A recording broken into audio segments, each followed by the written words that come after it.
Morena, 10:30, thank you.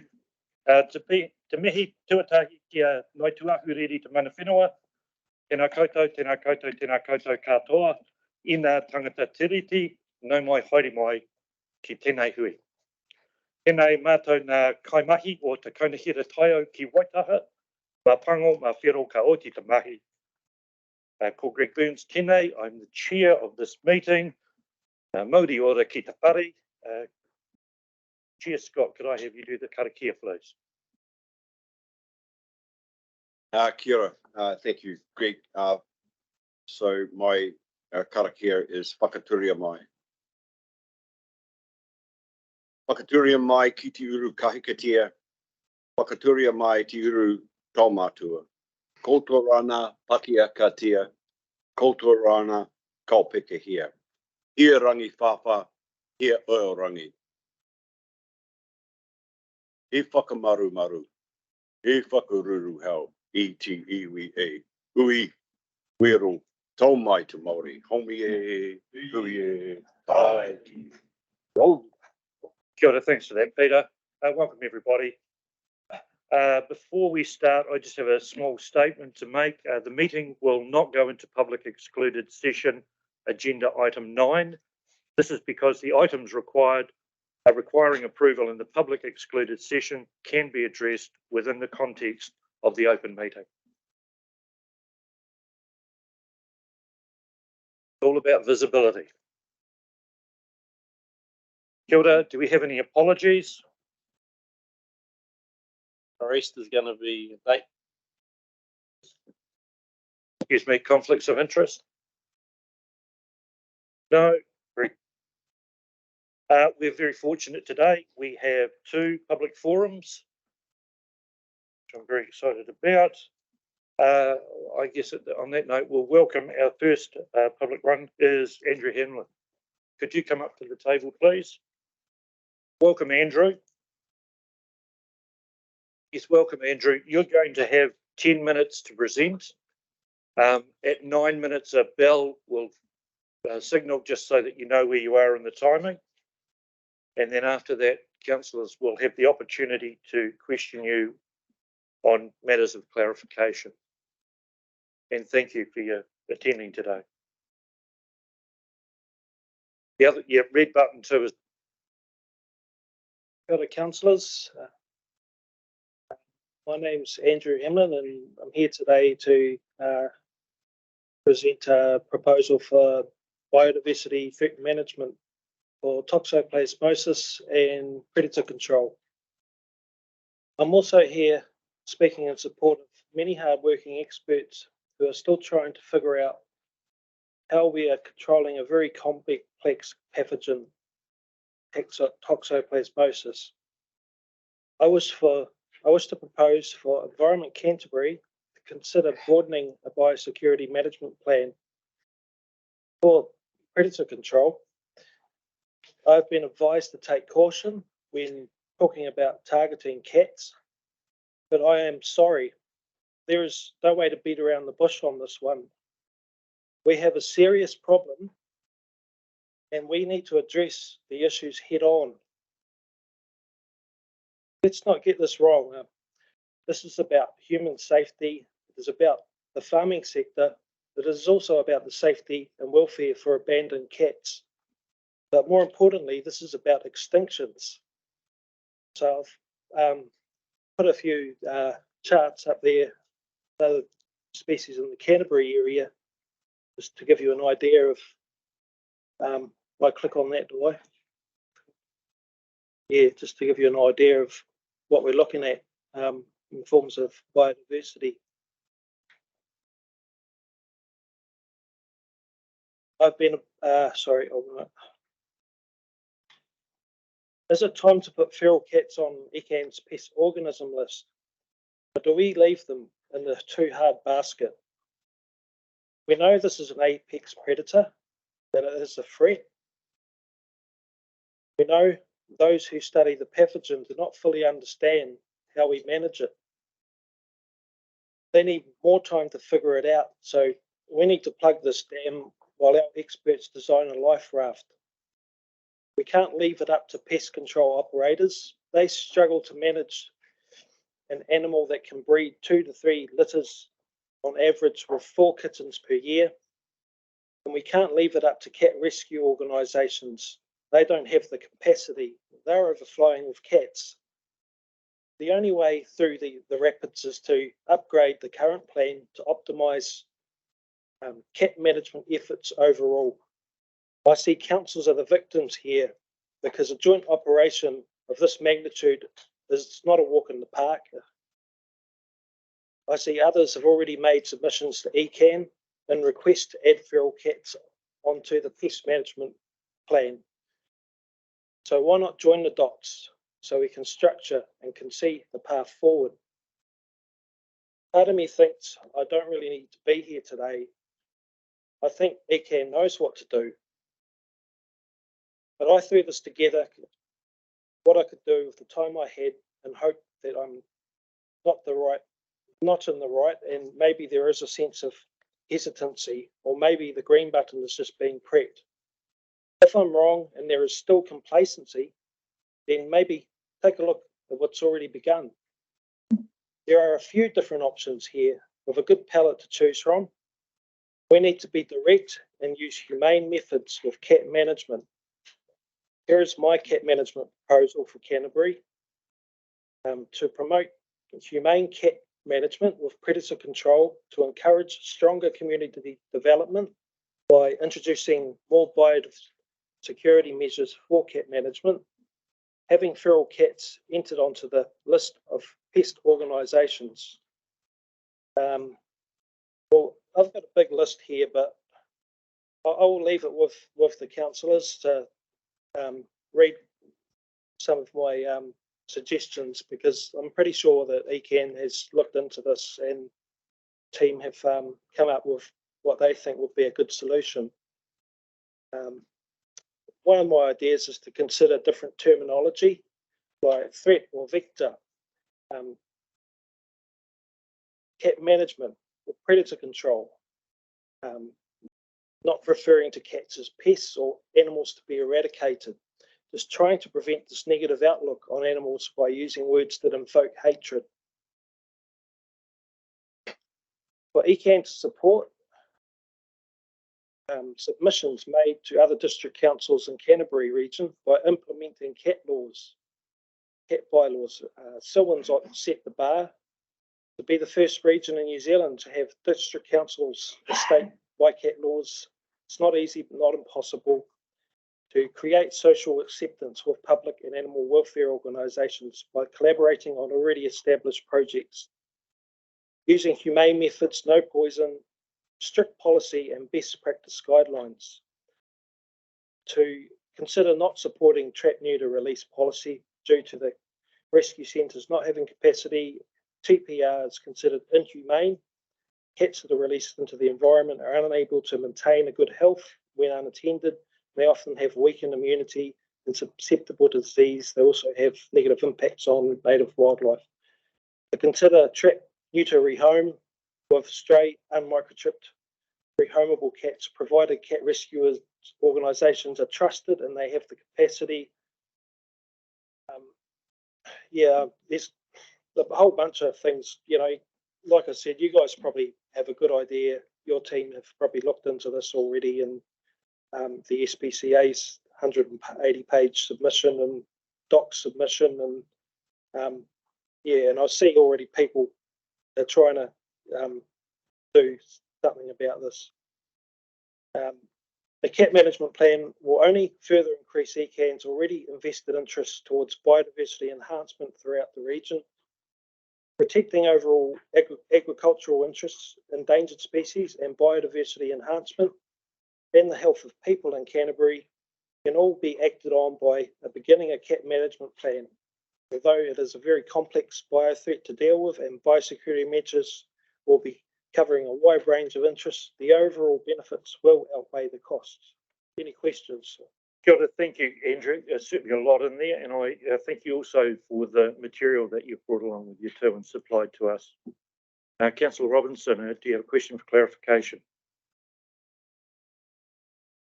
Kia ora. Thank you very much for your chat. And yeah, I just guess that the concern I have is that the blanketing of a species as a pest, or no matter which word you want to use, is concerning as you know, for a region. I think bylaw introduction in different areas, say like Kaikoura, is one way of. I guess the issue and clarification I'd like from you is, what do you know about toxoplasmosis and the various types that it comes in? Because many animals carry toxoplasmosis and it doesn't affect them, whereas immune responses from ones with weakened immune systems does affect them, and the many species concerned carry. Excuse me, Councillor, can I just, there's a lot in there. Could I just get Andrew to answer the first part of your question? So are you aware, what are your understanding?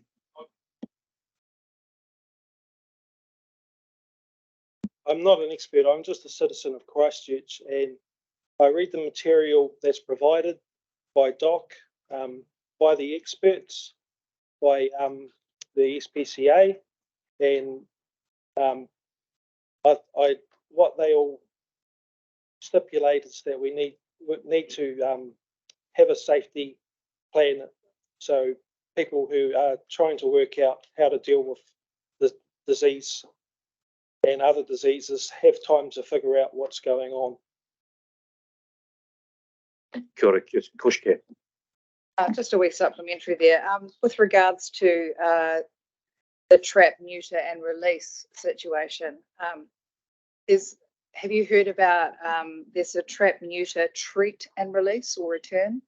Whereas, yeah, that actually works really well for situations like disease control.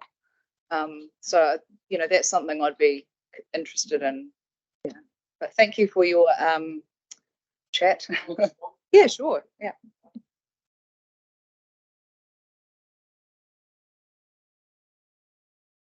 We can't treat our environment like a cat sanctuary. I mean, if there are so many cats that are stemming and are getting out into native areas now, it's coming back to the public and bad cat, you know, bad cat ownership.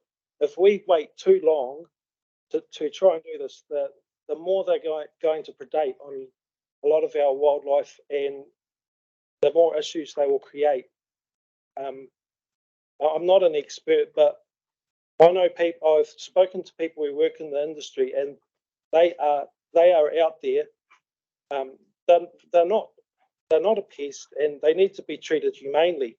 Now, if we don't plan this right, if the government, I forgot to mention in there that it's coming back to trying to get the government to get proper laws in place, and it shouldn't be left onto councils. You guys can only do so much until they get proper laws there to give people the right, procedures and how they're going about pest control. Thank you, Andrew. Councillor Swiggs, you have a question of clarification? No, I didn't actually. Well, I did, but I've actually just read the third page of your documents, and it's answered the question that I had. So, but it was really just around, you know, in the Wellington Regional Council, it's quite helpful to see that, because it says pest cat, but the Felis catus is still just any domestic cat. So it's just wondering what it was, really. But, Isn't that to do with the Biosecurity Act, and you're supposed to have pest in there to have it?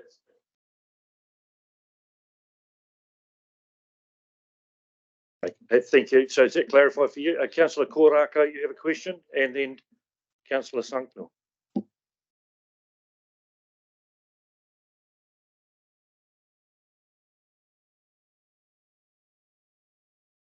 Thank you. I'm going to pass to the stage. Thank you. Thanks. I don't need any clarification. I remember as a young shepherd fought something years ago and a ewe flock being wiped out with toxoplasmosis and the like, and the absolute hatred that farmer had for cats and for possums and biodiversity and the mix across the whole thing. So I just, support you in your request. Thank you. Councillor Mackenzie. Yeah, thanks, Andrew, for your presentation. Are you aware of the Kiwi project up in Whangarei or at Northland, which is called Connecting the Coast, and it's about getting rid of predators to enable Kiwis to survive and flourish. And the project, when I was involved, I was on the board of the Landcare Trust, which was running the project. The Kiwi population up there from 40 to 800 and over 10 years. And the main thing they did was kill cats, and because they were the main predator for kiwi up there. Are you aware of that program? Yes, I've heard of it. Yeah. Kia ora, Councillor Karakia. Tēnā koe, Mihi atu. Thank you for your presentation. And I know we only have the ability to to seek clarification. I actually sit on the Rakiura Māori Lands Trust, which is actually part assisting with predator-free Rakiura. Also as a mana whenua member at Rapaki. So with, and one of the big issues is exactly what you've come here to profile, because, you have bylaws, on some parts of this, but it needs a kind of a national-led initiative. My question is, my point of clarification is that looking at these papers here, there are some already operating under bylaw. Okay, so are you looking at this? And I know my colleague actually brought this up. Are you saying that with the bylaw part of it, it needs to be strengthened to go all the way to the use of the Crown legislation to do this? Is that what you're saying?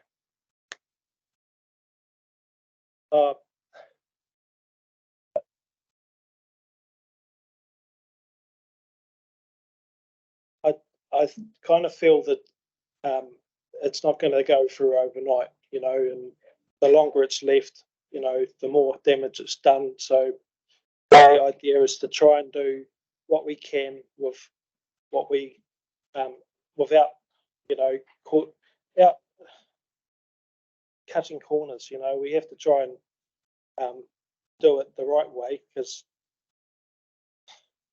I would hate to kill someone's cat, someone's family member. It's a pet. It's and it's not about, but then, sorry. Kia ora, thank you. You've answered the question. And finally on this, Councillor Pauling. Kia ora, Andrew. But really well done for bringing this in front of us. I support a lot of what you've said. Especially pushing to the government to do something about it, establishing laws, looking what Genevieve said about the bylaws by TLAs. But I think what we can do, if we could get this through, is like you've said, go that intermediary step, which is the pest management plan, and getting something in there. And you've given us 3 examples of 3 other regions that have done it in part. Are there any others? So my question is, are there the only 3 regional councils that have put pest cats in their management plans, or are there others? Well, there's 6. There's 6. Where are they? Oh, is that? Where's that screen gone? Sorry, I don't know how to work this. Yeah, there's 6 other councils. I think Buller's just passing the amount of cats you can have, and Selwyn's in there as well. So just with district councils, but what I see there with those 3 regional councils is that they're working at I mean, they have Stewart Island, so you know they've got something to work with. But I see Banks Peninsula, and I see a team working there. You know, I see a window of opportunity. But yeah, it's just about trying to connect those dots together. And I know it's not easy to try and deal with. I believe that the ECAM's doing planting to try to deal with runoff into the rivers, which, yeah. So. Thank you. And I can see that the way that they've defined a pest cat as different to a domestic cat is about it being microchipped and things like that, especially in the Wellington example. I think it's quite a clear definition. So I think it can be done. So I definitely support it. Thank you. Kia ora, thank you. And obviously, Andrew, you can see by the amount of clarifying questions that were provided then, asked, that there is certainly a lot of interest in, dare I say, support for what you were saying. Can I just ask, this is a practice or process part, are you happy for us to table the documents so that we can have this in? Kia ora, you are? Thank you. So I need someone to move that the Biodiversity Biosecurity Committee receives a public forum from Andrew Hamlin regarding agenda item 4.11 public forum, and 2, provides a reply to Andrew Hamlin as soon as practicable. Thank you, Councillor Robinson. Thank you, seconding Chair Scott. All those in favour? Against? Carried. Thank you very much, Andrew. Very interesting. Kia ora. Penny, can I ask you please to come to the table? Kia ora, no mai haere mai. Again, Penny, you'll be given 10 minutes. A bell will ring at 9 to let you know, and then councillors will have the opportunity to ask clarifying questions. Kia ora. We'll just obviously wait for this to set up. And so when you speak as well, just hit the right-hand side button. Okay. Kia ora koutou, ngā mihi nui o tēnei rā. I'm Penny Carnaby, the chair of the Banks Peninsula Conservation Trust, and with me is Marie Burnett, who is the general manager. So we're going to co-present.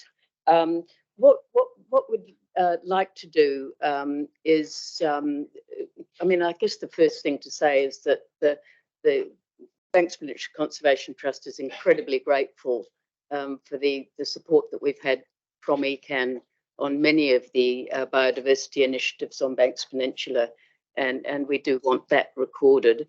What we're going to want to do this morning is to look at the do a general sort of introduction to BPCT for those of you who don't know about it. We're going to highlight some of the things that we're extremely excited about in terms of some of the biodiversity highlights of the year. We're going to talk about the 2050 ecological vision for Banks Peninsula, and that's been circulated to you, and ask questions or pose questions about how that may or may not dovetail with the regional biodiversity strategy. And then we'll talk a little bit about some of the LTP issues. So, Marie. Thank you, Penny. Good morning, everybody.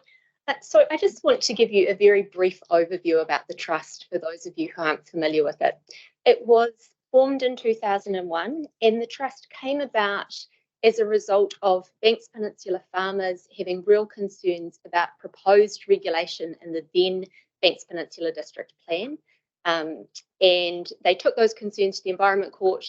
There was a mediated settlement process, and one of the outcomes of that was to establish, as an experiment really, a community-driven organisation that would assist farmers and local landowners with managing their biodiversity on their land in a grassroots approach. We like to think 20 years plus later that it was a really successful experiment. The Trust enjoys, a huge amount of community support from farmers, schools, local community and agency partners like yourselves and other community conservation organisations. We've also been privileged to receive quite a few national level awards around community-led conservation and biosecurity. And we're currently undertaking 7 programs of work, which you can see on this slide. You know, the work's pretty extensive. Conservation covenants and habitat protection, a series of biodiversity hubs, a community education and engagement program, a volunteer program, tui translocation program, pest-free Banks Peninsula, and a farm biodiversity program. I just want to talk about some of the highlights during the year, and there've been a lot of them. The core of the trust remains I think we are still the only independent conservation covenanting authority in New Zealand, so with the same covenanting powers as QE2 Trust. So the importance of covenanting really can't be underestimated.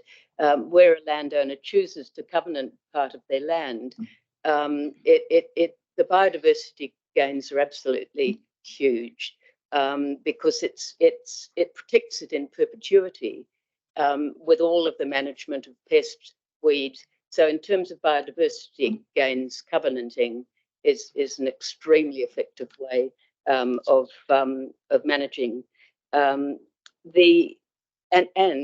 This year we've celebrated, and will celebrate in December, the 100th covenant on Banks Peninsula through the trust. It's a huge milestone, and behind each covenant is a very generous landowner with conservation at the fore. So covenanting is important. And the other highlight too, in the ecological vision that I've circulated to you, Goal 4 talks about establishing 4 biodiversity hubs on Banks Peninsula, and that's areas of over 1,000 hectares of contiguous indigenous bush.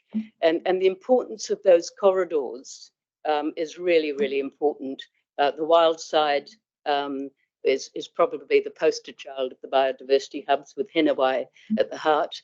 Over that 13,500 hectares, over 23% of it now is protected in some way through covenanting, not just through the trust.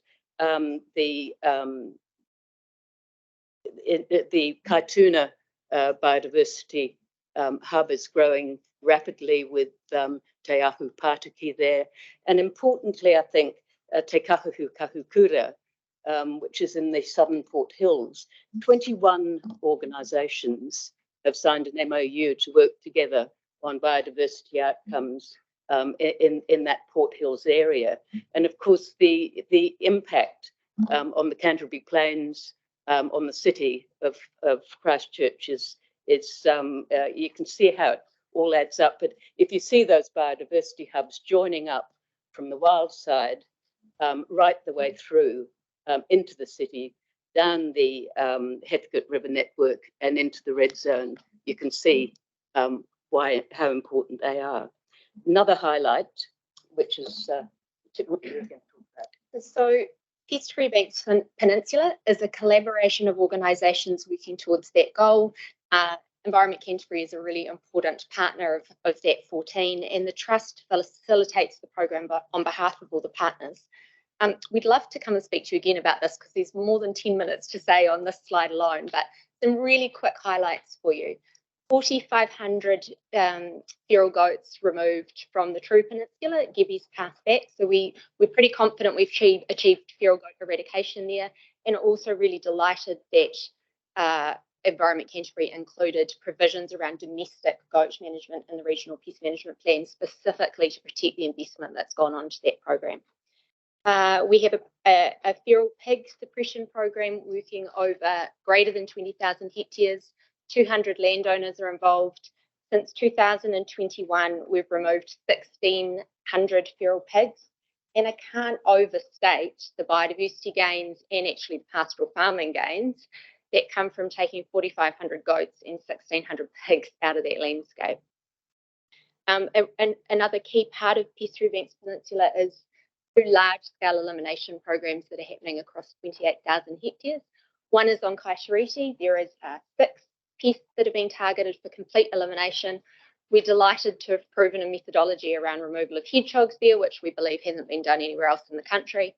And in terms of the larger program that's happening around Akaroa and the southeastern bays, we've got some interesting stats for you. In the area that we're working in currently, prior to treatment, we had a camera network in place and there were 4,456 possum camera triggers.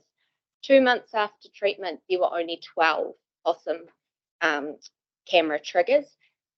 That was in July. Now in November, we have Terry, our possum dog, on the screen working really actively through that space, and we have no possum camera triggers. So we're really confident in that space that we're achieving our elimination goals and progressing rapidly through that area. And we just want to quickly draw your attention to the 2050 ecological vision for Banks Peninsula. We won't go into too much detail because we have got a paper there. This was developed in 2016 with the assistance of ecologists in wide consultation with the community and various partners. There are 8 ecological goals that were included originally, and they very much guide the trust in all of our strategic work, and many partner organisations use that as well. You've got the detail of the goals there. We've gone through a refreshment process in the last year, and we've added 2 new goals to that. Yeah, we're just asking the question of whether how the 2050 ecological vision for Banks Peninsula dovetails with the regional biodiversity planning in we don't know the answer to that, except we think we've got a good yeah, is that the end? So we have one final slide. Are you comfortable? I will allow that, yes. Our final slide is around your long-term planning deliberations. We know you're going through that process at the moment, and there are 3 things that we would very much like to draw your attention to. The first is operational support for the trust.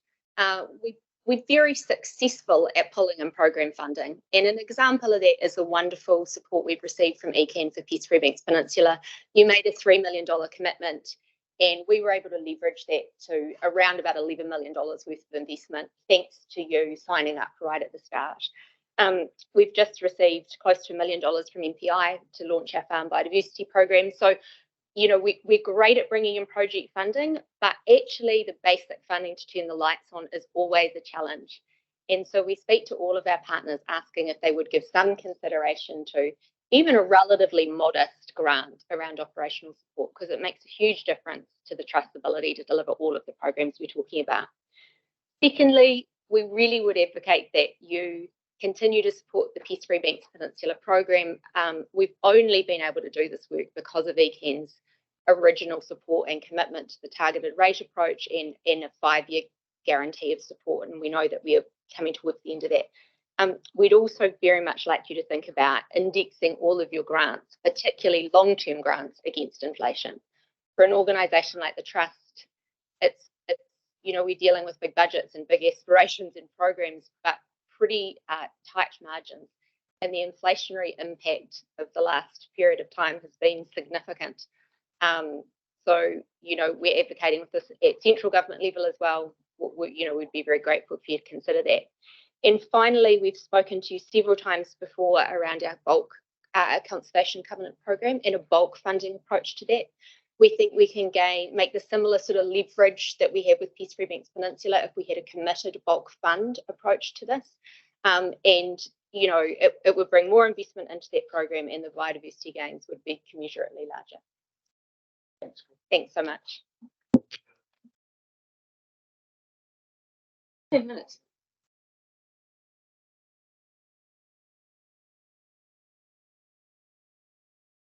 Sorry, yes, could you, Oliver, just make sure that you note the thank you to ECAN for the support, ongoing support. Before I get into the questions of clarification, gentlemen and ladies, can I just say, look, fantastic. Certainly you have a fan here. I don't know if I'm allowed to say that, but anyway, I'm the chair, I can. Councillor Karakia, you have a question. Tēnā kōrua. Thank you for this well-articulated presentation. And also, congratulations on the Te Waka Aoraki Trophy you got last year. All the way through this, fantastic. What I want to know is a point of clarification. There are 5 papatupurunanga on Te Pātako Rakai Hautu, which equates to 50% of the papatupurunanga within the rohe of ECAN. So do you have a relationship with them? Because I don't see this profiled actually here in this presentation. Thank you for the question. We absolutely do. All 5 of them are considered really valued partners of the Trust. The relationship might vary depending, often it's project based. With respect to Peace Free Banks Peninsula, which I talked about a little bit, all 5 are signed up partners and really actively engaged in that program. Different areas of work depending on their rohe and area of interest, including funding support actually. And on that particular program, they also, the Runanga collectively sit on our project management group and also on the project oversight group. Councillor McKenzie. Yeah.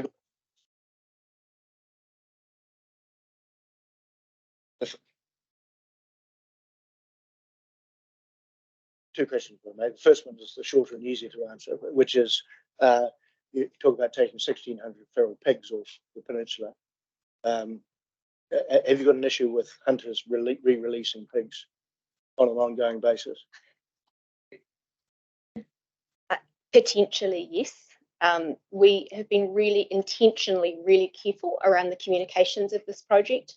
We're trying to keep it relatively low key because of that risk that we're trying to manage, and also working really closely with those landowners in terms of education around not allowing recreational hunting onto their property, us taking a really considered approach to removing them so that hopefully over time the peninsula isn't considered a good source of pig hunting. Stay on. If I could just say that the work that you guys do on the peninsula is stunning. I think has a huge amount of admiration from the whole region. So my second question is really about the funding. And I don't think anybody would suggest that you're not worth funding. That's actually, from my view, putting money into the National Conservation Trust isn't the question. It's where we source that money from. So I think you referred to targeted rating in your spiel, but I note that I think the Peace Free Banks Peninsula only gets half its rating from a targeted rate, the other half from the regional rate. So the dilemma I have as somebody from further afield, down in the southern part of the region, and there are others who represent areas up in the northern part of the region where we all have our own project, biodiversity and biosecurity projects running, but none quite as stunning as what you're doing on the peninsula, is the fairness of where we get the money from. So I guess I'm looking for advice on what benefits what you're doing has for the whole region, and really what. If we're going to ask a series of questions, can we do one at a time? It is one question. This is one question. If we're going to fund, what proportion should be on a targeted rate for the Greater Christchurch area, which is where the targeted rate for the Banksville estuary comes from, and what perhaps proportion could or should come from the regional, from the whole region, and how would you justify that?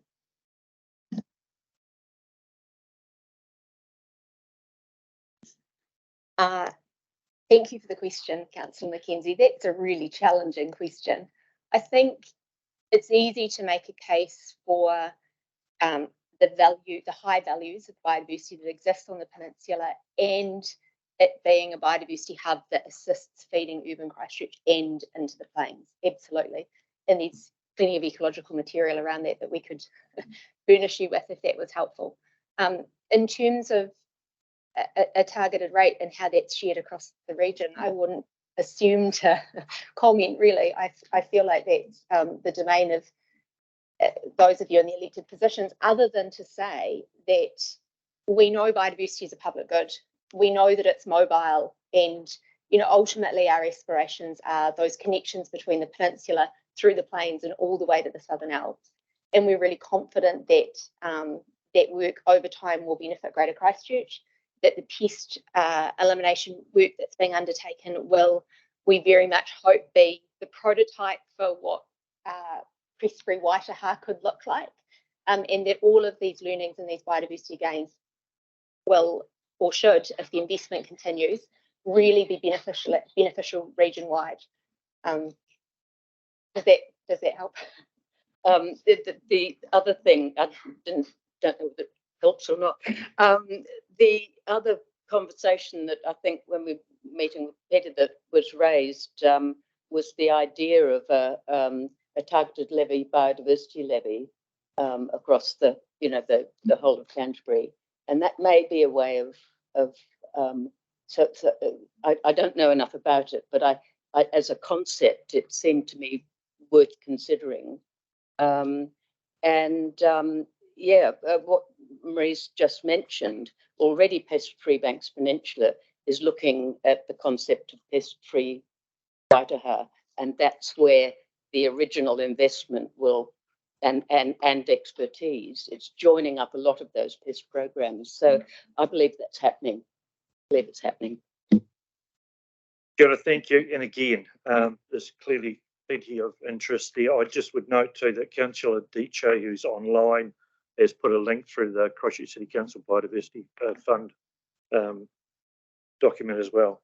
So, wonderful, thank you. Oh, sorry, I didn't see your hand up there, Councillor Mackay. Okay. Through you, Chair, thank you for the presentation. It's really pleasing to hear about your possum control and the response there. Just going to get told off by the chair here because I've got 3 questions and one for my clarity. Around the funding did come from the Pest-Free Banks Peninsula funding, is that correct? Was that? So the possum control work, basically that's a $10.5 million program over 5 years. 3 million of that has been contributed from Environment Canterbury. Thank you very much.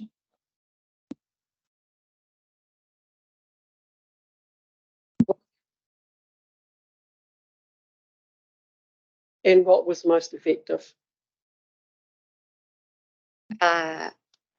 Yes, there is a wide range of tools in the toolbox. You tend to, we're learning a lot. It's an enormously challenging project. The rest of the country are being challenged by these too. And we're doing a lot of work around proof of concept and then still having to, pivot and learn and adapt. But basically we use the bluntest tool first and the most sophisticated tool last. So in terms of the possum control, there's a really significant amount of bait stations in place and toxin being laid. Typically we're using Prodificum. Then we have 80-20s in place as a buffer, and our most sensitive tool was Terry, who you saw. We've got 6 conservation dogs. They're highly trained, and they're what we use last in terms of the last animals and managing incursions in the space that we've cleared. Thanks, Councillor Mackay. Thank you very much. Look, that's been wonderful. Very good. Could I please have someone to move that we received the public forum from the Banks Peninsula Conservation Trust, Councillor Karakia, and provides a reply to the Banks Peninsula Conservation Trust as soon as practical. Can I get a seconder? Councillor Ward. All those in favour, please say aye. Kia ora, against? Carried, thank you. Thank you very much.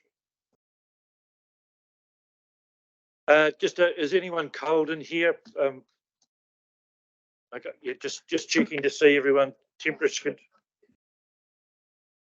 Please have a drink.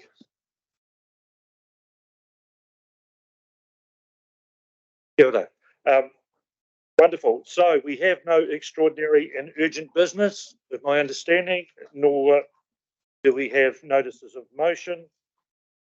The minutes, 7.1, if we could go to the unconfirmed minutes, please. Do I have a mover? Thank you, Councillor Davies. Seconder, Councillor Ward, thank you. Are there any points of clarification or additions, edits, etc.? No, all looks very good.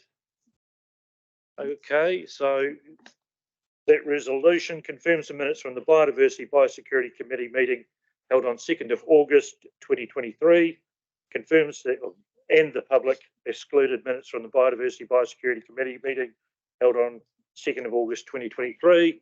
All those in favour, please say aye. Aye. Against? Carried. Now we go into item 8.1, Biodiversity Biosecurity Committee Resolution, Status Report, November, and I'll pass it over to Catherine Trott, the Director of Strategy and Planning. Thank you. Thank you, Councillor. Thank you, Chair.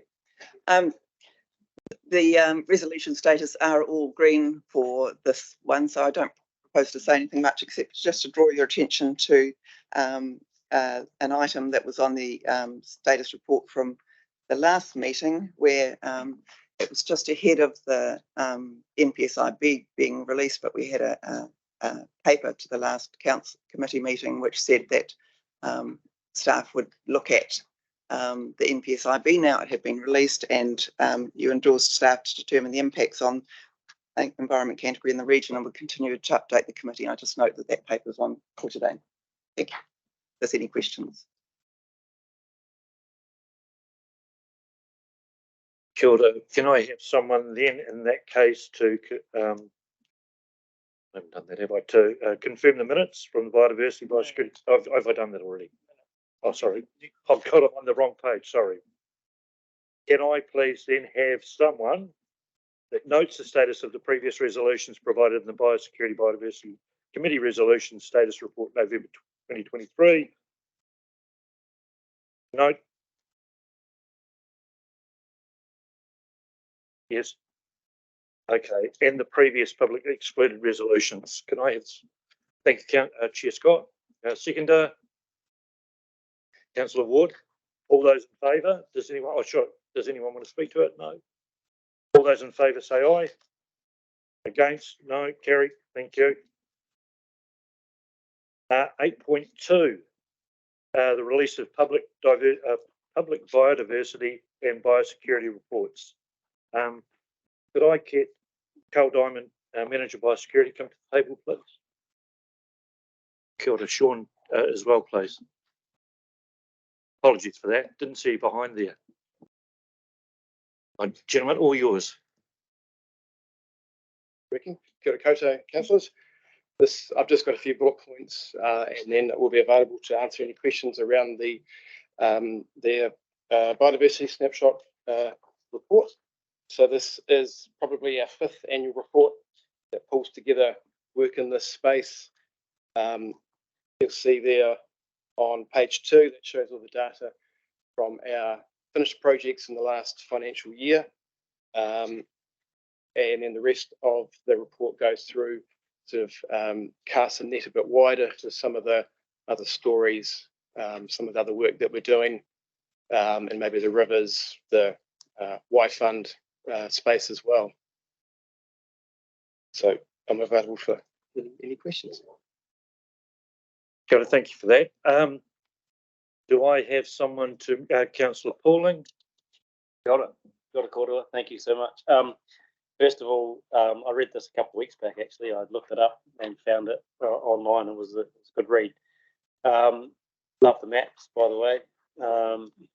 Especially the Braided River one, I think is really great, because you're actually seeing the spread of that program across the whole region. So, you know, and where the gaps potentially are that, you know, we could move to in the future. And the original map of the key project data is good, although I'd love to see an actual polygon one of all those projects. So again, you can see where they are actually on the landscape. But yeah, really good work. I just have a few questions. For those metrics that are on second, I think that's the second page here. Now those totals that are in there, are they the totals just from those, I think I counted 101 completed projects and 215 ongoing projects. Is that correct? Yes, that's correct. That's just from the projects that we signed off as finished in the last financial year.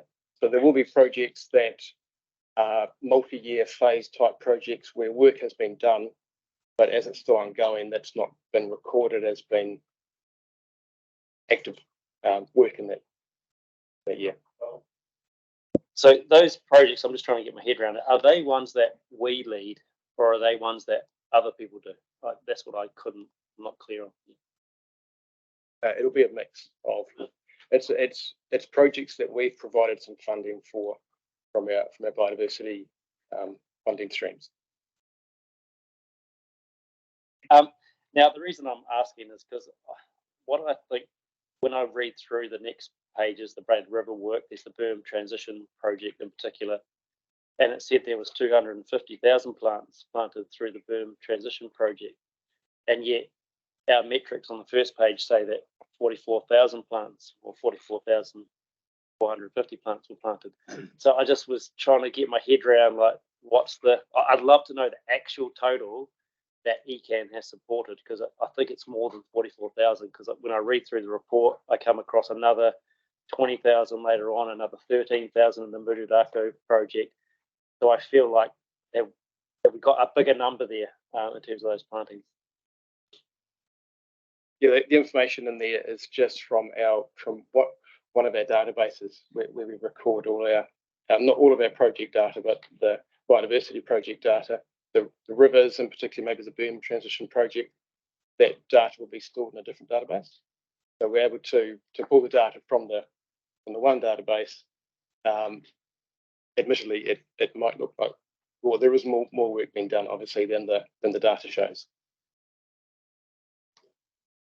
And I suppose that's probably my plea for the future, is that we can get like that total snapshot of across the whole of ECAN. So I get that snapshot on the front page is from the biodiversity database and the projects that you're aware of. But obviously, there's way more that we're doing, and I think that would be a really helpful snapshot to have at the end of maybe the biodiversity report. So I think that infographic there is good related to those projects, but actually there's a bigger total and there's bigger numbers, and I think that's important from a whole region perspective.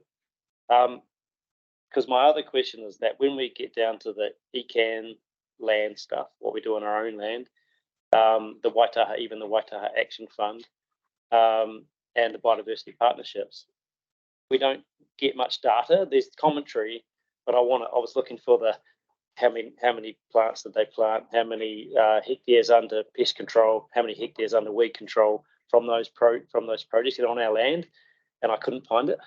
And that's what I want. Like, I'm really zooming in on those numbers because I want to know those totals. So again, I think it would help if we can get down to that level of detail about the numbers and those infographics, because they're really powerful, really, really powerful, and likewise with the maps. Yeah, I think again though it's a great lot of work that we do. We know there's heaps going on, but I believe there's more that we're actually doing, and we can get not credit for, but be able to communicate that to our public in a much more comprehensive way. Thank you, Greg. Kia ora. Councillor Southworth.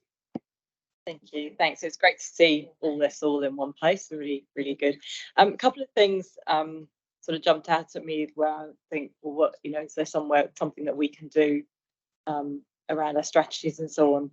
First one, we've said making matters more difficult with regard to willows is that they're not on the Canterbury Regional Pest Management Plan, which makes me well, but that's our plan, and we're acknowledging that the fact they're not in there makes it more difficult. So is that something we're intending to change, or are there some complexities around willows that mean that actually we wouldn't put it into our plan, or is that sort of like a signal that actually we should?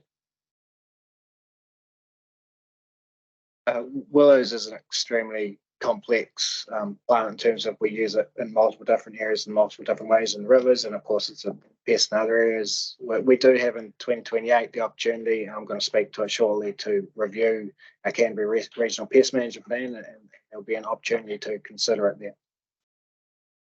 So you'll bring that to us, which is great. Okay, and then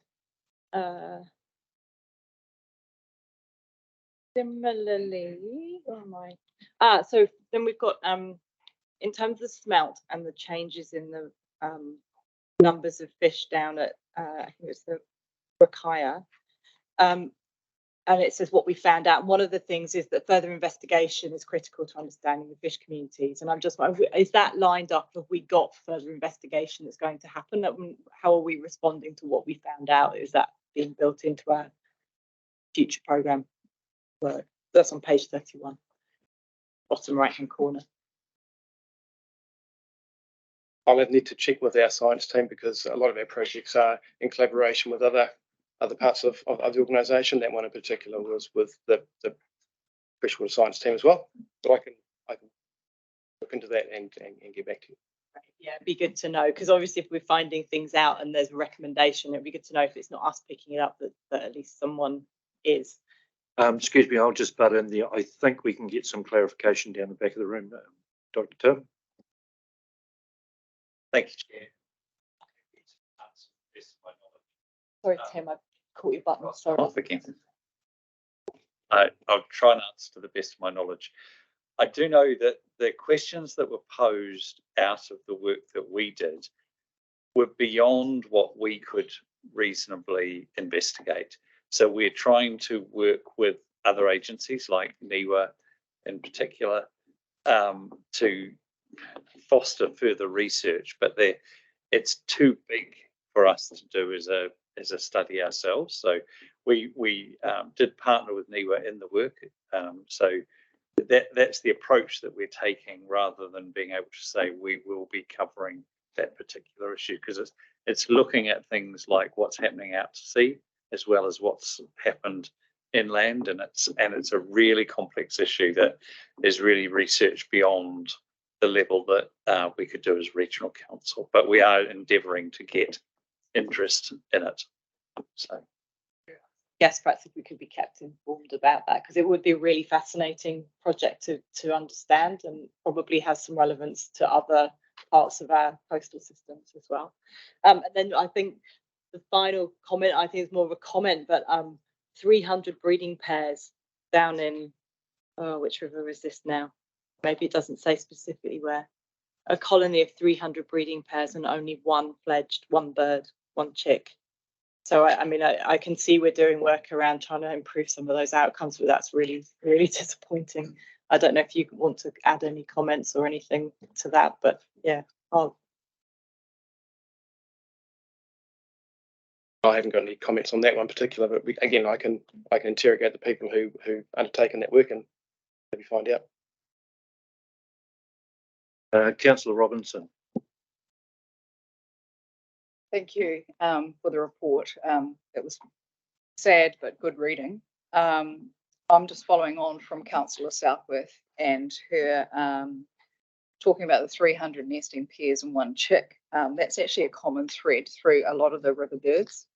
You know, the black-fronted tern in particular, and the white-fronted tern and the black-billed gull, they've all got such minimal successful nests. Mostly I can see due to human interference. So I guess my question being is, what the heck are we going to do about it with the human side of it? We're limiting pest numbers, but what about the human intervention? Is it signage? Is it restrictions? Is it limited periods for people on rivers? Do you have answers to something there? Because it's really worrying me. Thank you. Yeah, I'm not too sure if I've got the answers, but the current tools we do have is around signage, it's around raising awareness of some of the issues. We can create islands for them, so, you know, safe areas, but you know, your floods, etc. Take them out. But in terms of the human interference, yeah, we've got limited tools really. Yeah, just regarding some of the nesting boxes for some of the birds that you had in the report, are they proving to be effective? Do you know? Yeah, so I don't have that detail, but it's something that I can again follow up.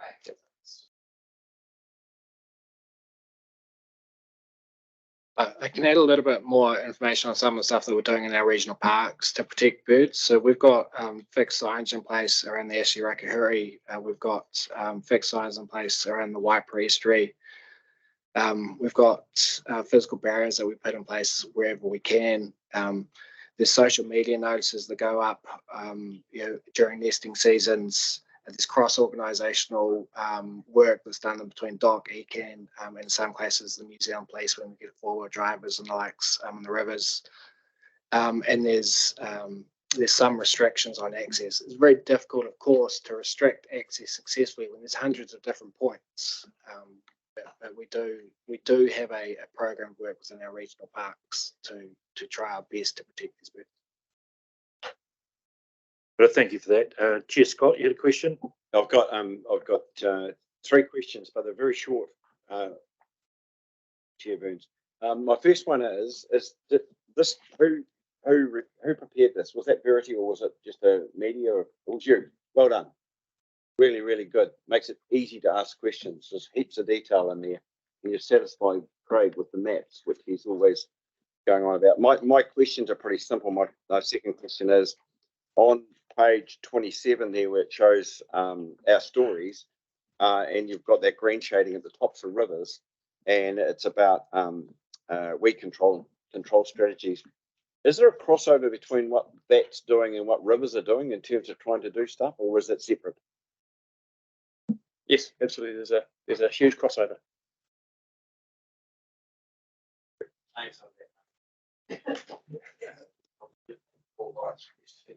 All those green lines are above anywhere where river engineers tend to.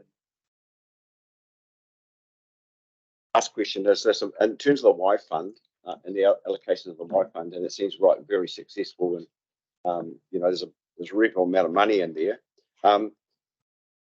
Is there around that once that funding's given out, and I see there's quite a bit of specific predator control around pigs and cats and things like that. Is there an audit process around that? Is there an effectiveness review about where that money went to and how it's been spent? And I guess this is a yearly fund and it's open for people to come in. So there'll be people coming into it, so repeat performances. So can you answer that or not?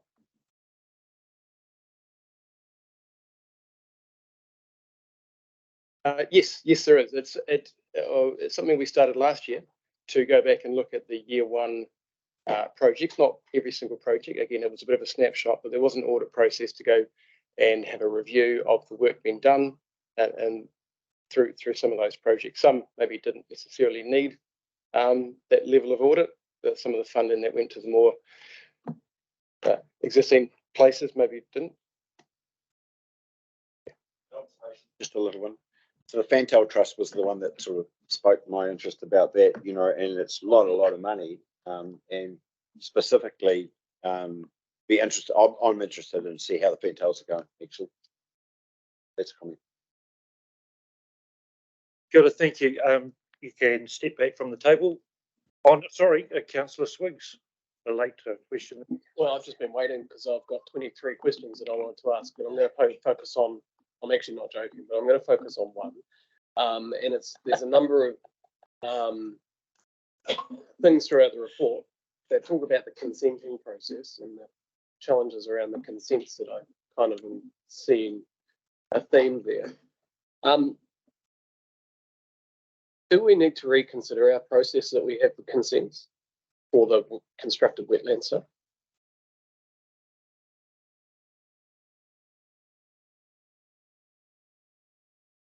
I'm not sure we need to. I'm not sure we need to reconsider. It's a fairly new consent, I think, that we grant. I think there's been a few, only a few go through in the last couple of years. I can get some clarification. Alex, could you come to the table? Thank you. Could I just confirm your question relates to our existing consenting pathway for constructing wetlands? Okay, yeah. I think it's fair to say that's a long-standing and well-acknowledged issue. It's popped up in a few different forums. Most recently, I think our planning team has found it emerging as part of their broader engagement program with the wider community. So they've been hearing from people in the public about it. It came through the Wetlands as Farm Assets program as a key barrier for people looking to do that sort of work. With that in mind, there's a few things at play that make it a challenging space. The first is the quite significant amount of national direction that exists around how we manage and deliver on wetlands work. The second is the embedded regional planning framework that's in place. So the tool for resolving those existing planning framework challenges is the regional policy statement and subsequent integrated plan review process. And that specific issue is high on the list of the planners' things to deal to. Just might take a bit of time to unravel, but certainly a known issue that's in development for being resolved. That's really cool, and actually it's really cool that you've said that, because I know that, you know, on one of the pages, Tasman and Hawke's Bay have a global consent, and I was wondering whether that might be an option that we can do as a stopgap between now and this RPS being through, because I'm seeing that, you know, there's a whole lot of good outcomes here, but I'm getting the sense from your report that it's slowed down and there's frustration about farmers wanting to do the right thing, but big burdened costs and time that's taken in these things. I mean, I'm only an outside observer to this. I'm pretty new to this stuff, but that's my take. And I was wondering whether there was a way or a pathway forward that we could take from this report today to start something in that space to make it a little bit easier, because this is really good stuff.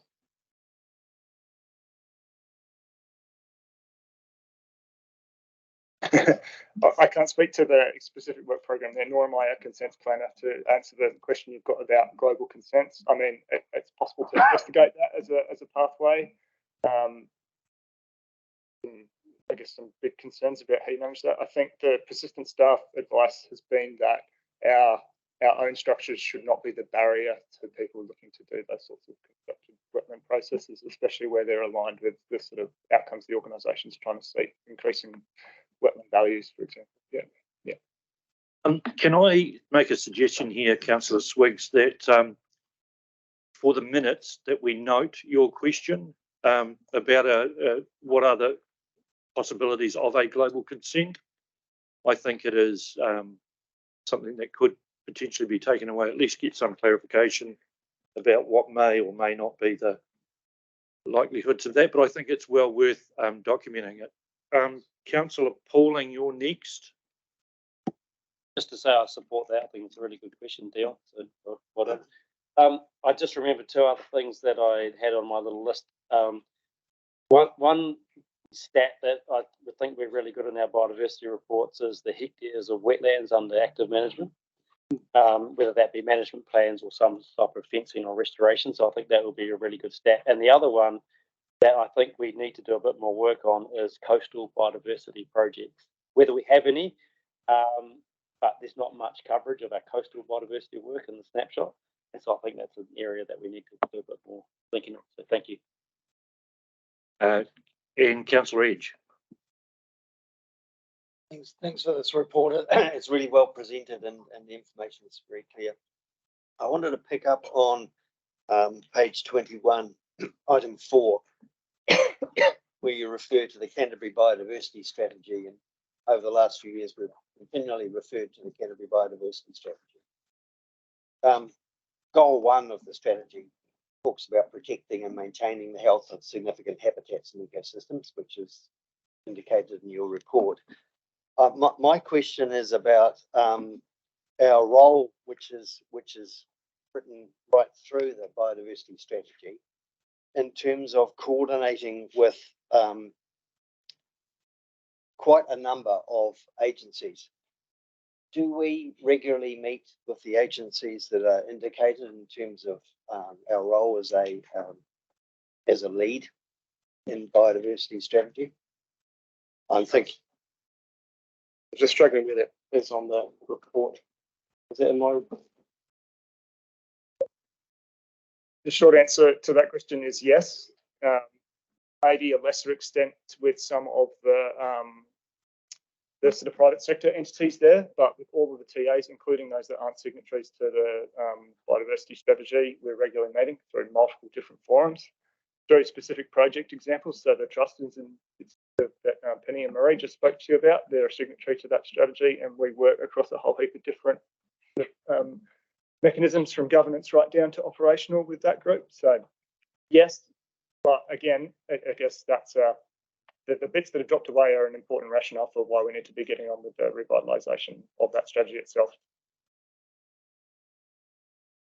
Part of that target one as well had some performance indicators and things like a change in the area of hectares of land under formal protection, numbers of priority sites identified and protection plans implemented, and areas of hectares of significant Indigenous habitat lost.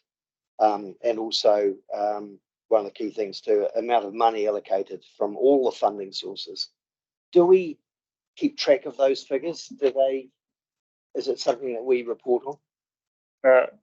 Through the organisational performance reporting, yes, but it's not a secret to say that some of the target-specific reporting in the biodiversity strategy has fallen away. So, yeah, there was some dedicated staff back when that document was first established, that whose jobs it was to undertake that role. But again, very exciting, the interest in those sorts of things, and keeping some of our other signatories and interested stakeholders on board is a good reason, again, for the revitalisation process. Yeah. So is that all? Is Councillor Karakia? Kia ora, kai whakahaere. A couple of questions have actually been answered, particularly Councillor Pauling, around more reporting back on, wetland development and all of that.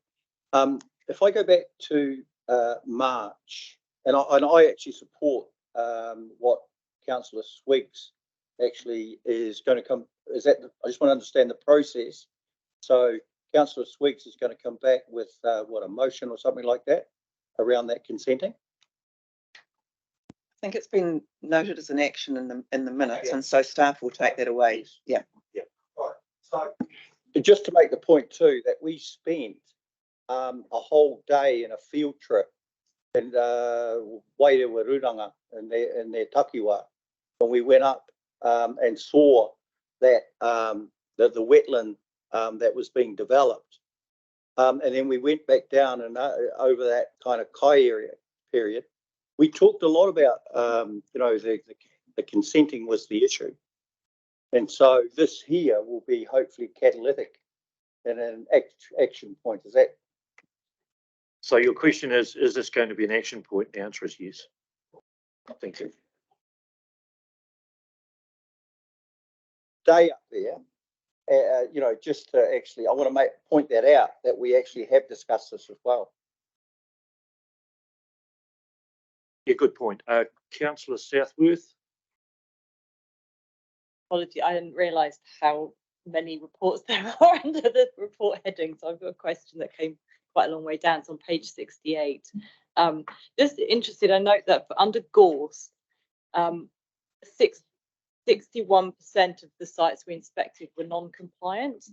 And then under Nasala Tussock, it mentions, which has actually got a better compliance, but mentions that usually more than 20 communications happen with landowners or occupiers before going to notice, which is an enormous amount of work.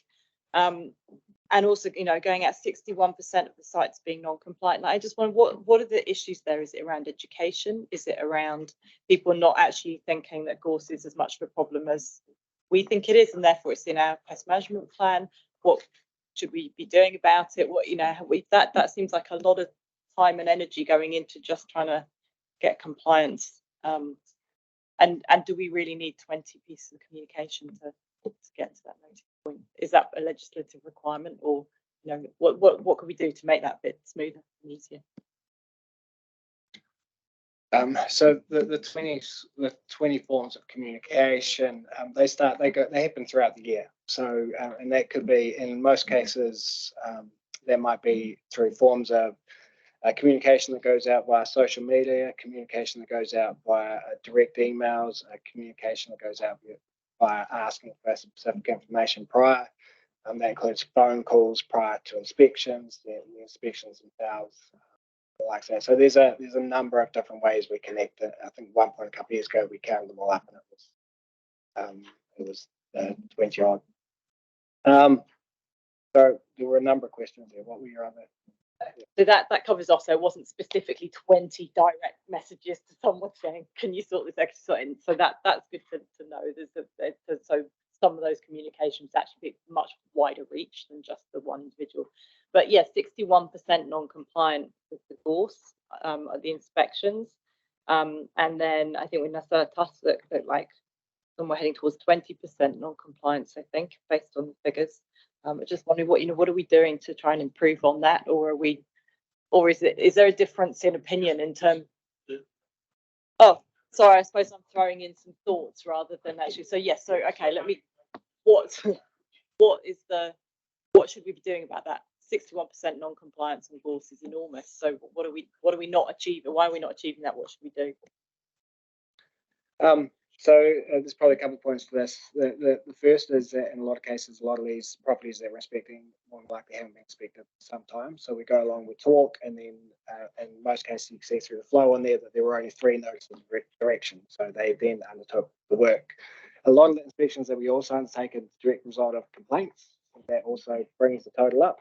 So there's probably a couple of little factors in the background which is skewing that figure a little bit.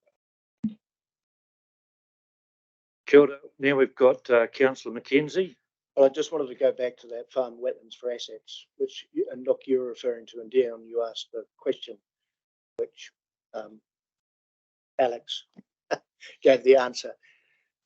In the final report for that farm assets for wetlands, farm wetlands for assets, the final report for that project outlines the issues around consenting issues and outlines what needs to be done. So in terms of the direction, all we need to do is go back to that report and try to learn from the recommendations made in that report rather than reinvent the wheel, because that is where the issue has come from, and clearly identified and clearly identifies the issues. And can I also just ask whether when we do consider that consenting issues, and Stephen is aware of the issue, but there is a QE2 trust for a wetland that is being blown out by the Rangitana River, and the landowner can't get consents to, well, yeah, he doesn't want to, he feels it wasn't his responsibility to apply for consents to do work in the river to protect the wetland, whether in fact that consideration for expediting consenting processes could cover a slightly wider gambit. That's a good question at the end there. Jennifer, Councillor Robinson. Mine's more mostly a comment, but just going back to the comment on the Rakaia River. Sorry, apologies, it's my fault, but yes. Sorry for the interruption. Sorry, no, I'm confused. With regards to the Rakaia River and the changes in fish species within the river itself and the mouth of the river, I saw there was an increase in yellow-eyed mullet in there. Is that correct? Yeah, and I just wanted to add to that also it's been brought to my attention in the last few days, which I believe Stephen is aware of, that the white-flippered blue penguins are now moving to the Rakaia River instead of feeding in Banks Peninsula in the last few weeks. And I'm just wondering, are we monitoring that type of thing as well for the biodiversity of new feeders in the area? Are we working with DOC on that, or ourselves? Are we monitoring that situation? I guess that's just, if we've got changes happening like that, we kind of need to keep an eye on it. Yeah, I'm not unsure of the answer to that question. I'll maybe defer to Tim if he is able to. Through you, Chair, no, it's not something that we are monitoring. It's one of those, and I guess what it highlights is the complexity of those changes that go on and around the multi different things, which sort of comes back to the answer that I gave to Councillor Self on the study itself rather than the monitoring of that. It's that level of complexity is really beyond our capability to be able to do that, but it is something that we we would look to partner with other agencies around that. Oh, I just would like it noted that can we look into that, the partnering of that type of monitoring, please? Absolutely, we can note that. Councillor Karakia. Kia ora. Hey, engagement, significance and Māori participation in your report. It seems just kind of, yeah, we engage with them because they're so important to us. What I'm asking is that we actually have a more detailed report around Papatū-Purunanga, for instance, at Rapaki. And there's this thing, we were at, ECAM was at the Naitohu Hui, and they were talking about the haul out, and there were things that were said there, but when everyone leaves, then they go back to wherever they came from, and then they find out that it's quite limiting what they can actually do. And I make the point because I just got a message in the fact is that around the delimiting survey, and there is where is that? So it'd be good to have in this report where that is. And the other part is, do you share it with other agencies like NIWA? That kind of thing. Yeah. Just quickly. Quickly before I answer that question, I just want to apologise to the chair. In the beginning, we should have introduced ourselves a little bit better. So there's two separate reports in this report. Sean is speaking to the first, I'm speaking to the second. We've kind of been jumping all over the place. Councillor Karakia, in terms of your question, there isn't an update in here, but I do have a really good update. We are continuing to work very closely with the others. I can, if the chair like, give that update today, or I can provide it at a later date. Given that I want to move through the agenda a bit more, I think at a later date would be fine. Are you happy with that, Councillor Karakia? Find a later date. Yeah, well, yeah, but invariably, a later date to us actually means next year, the year after. Sorry. I can give you an update today. So after this meeting, I'll flick a brief update out to governance. It'll be an initial update. There's an actual report being written at the moment. On completion of the report, that report will also be provided, which will give a little bit more information. Thank you. It's excellent, Carl. Chair Scott. I know there's some people want things done, but I just note that the staff are under a fair bit of pressure at the moment on the LTP, and and I take your point, but we should just make sure that we're a bit more relaxed about what we want. Right. I think there's no more hands. So thank you very much. You can leave the table. Very much appreciated. Oh, no, we can't. You want to do... I thought because we'd been all over the place, but fair enough. Where you go? No, hold on. Carl. I know we are tight for time. I was going to give a little bit more information on the 3 objectives that hadn't been met in the biosecurity activities reports. Would you like me to give that, or I can give it in writing to be sent out afterwards? Yeah, I think we will have it in the meeting. Thank you.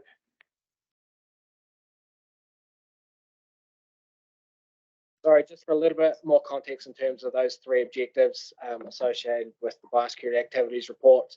There were the 3 pests where the objectives were not met. They were wallaby, Darwin's barber, and yellow bristlegrass. In terms of wallaby is in the sustained control program. It is also obviously a lot of delivery is happening through the National Wallaby Eradication Program. I just wanted to give a little bit of clarity here. Although the objective was not met this year, it's the intent over the long term will be that that objective should be met in about 3 years' time. So we're slowly moving forward in that area.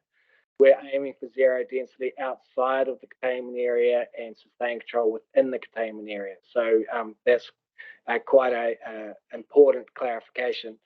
What I mean by zero density is the absence of a breeding population at the time of the last check. So that they are what we're aiming to do. Around 50% of the budget that we are spending on wallaby at the moment is going outside of the containment area. Sorry, a little bit more than that. It's 50% outside of the containment area. About 18% has gone into the creation of this wallaby fence, which is basically a line in the sand to help us with work that we're doing. And the remaining is going inside the containment area as a buffer zone, pushing the wallaby back away from the westernmost boundary of the containment area. The second thing, the second pest being Darwin's barberry, that I just wanted to bring a little bit more clarity to there is that there is some uncertainty as to whether or not we are meeting the objective, which is incorporated in the report. But to enable us to get a better understanding of that, further surveillance needs to be undertaken. We are aware of there's currently 254 known sites where Darwin's barberry exists, but we suspect there are further. So we need to put we need to do a little bit more work on that over the coming years. Yellow bristlegrass, on Darwin's barberry, we would also, it's likely that one of the best ways for us to manage that is to consider through the regional pest management plan review that is coming up in 2028 whether or not it is in the right program of work. Yellow bristlegrass, the same situation. We really need to consider whether or not it is in the right program of work. And what I mean by that is right now it's an eradication. It's probably no longer the right program. We've seen significant spread of it through the use of through contractors working in road reserves, through railway corridors, and through as a result of the Kaikoura earthquake with all of the machinery movement that's happening then. So eradication is likely not a feasible option anymore with that pest. Just very quickly on some other news in relation to pests that are outlined in the activities report. So in the South Tussock, we now have the regional Nassau Tussock advisory group back up and running. A little bit different to the previous Nassau group in that this is region wide. We have members not just from North Canterbury, also from Central and South and Banks Peninsula. And we're looking at a regional, more of a regional strategic discussions happening at that group opposed to quite focused in the Haranui area. The only thing that other two things that I will quickly add is that just because it's a good news story is we managed to get rid of what we believed was the last rook in the Canterbury region, which is great in terms of eradication. We do have to be aware though that we know that there are colonies in regions to the south and the north of Canterbury, so there's always potential of rook coming back into Canterbury. Very quickly, the other thing that I will add, and I'm skipping through big parts of what I did want to cover, is that the regional pest management plan review. So we are commencing initial discussions on that at the moment. The review is due in 2028. There are some key areas that we need to be looking at, and obviously as councillors, something for you all to be considering as well. And that includes the inclusion of marine and adaptation of freshwater biosecurity. It includes looking at the existing rules associated with wild and conifer and wallaby and whether or not they are appropriate given all the work that's been undertaken in the national programs. It includes a review of some of our legacy pests and how we've been managing them and whether or not it's still appropriate for us to have a continued role there or if it's something we need to step away from or downgrade our resourcing in. It includes an increased focus in how we go about pathway management, which is from a biosecurity perspective is hugely important. And it also needs to include how we align. We're doing a lot of work in the background on this at the moment, our regional pest management plans with regional pest management plans of neighbouring regions. So it's pointless us having a set of rules and then you take two steps to the north and it's a completely separate set of rules. So I'm going to finish there. Yeah. Thanks. It's really interesting, actually. A heap of questions myself, but I won't answer. Does anyone have Craig? I'm just wondering if so that review works. So 2028's a while away, but are you starting soon? In relation to the public forum we had this morning, is the cat issue going to be looked at as well? I think given the media and the discussions that are happening in a number of locations, it's something that we should be talking about. Yes, whether or not it's appropriate to go in, we'll go through that process. Yeah. Right, can I have, you can leave the table now, gentlemen. Can I please have someone to move that the Biodiversity Biosecurity Committee receives the Biodiversity Snapshot Report and receives the Biodiversity Activities 2022-23 report on the 22-23 operational plan? Councillor Robinson, thank you. Councillor Southworth, seconded. Thank you. All those in favour say aye. Well, I was going to. Okay. I will do that. I've clearly allowed questions, discussion to sort of fade into one. So, but I will. So, for the purposes of explaining and clearly getting a question out. But sorry, Councillor Edge, you can discuss. Yeah. Yes, Councillor. Yeah, thanks, Chair. Look, just a brief discussion. There's a lot of interest in biodiversity and biosecurity, and it would be good next time if we separate them into independent reports. But also, I feel that these two topics are not given enough weighting in terms of our briefings that come before us. It's like an end of year report, and I'd like to know what's going on throughout the year.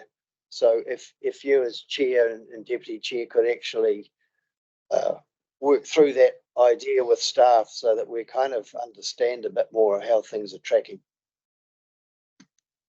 Kia ora, yes, so can we note that please in the minutes? Thank you. Councillor Robinson.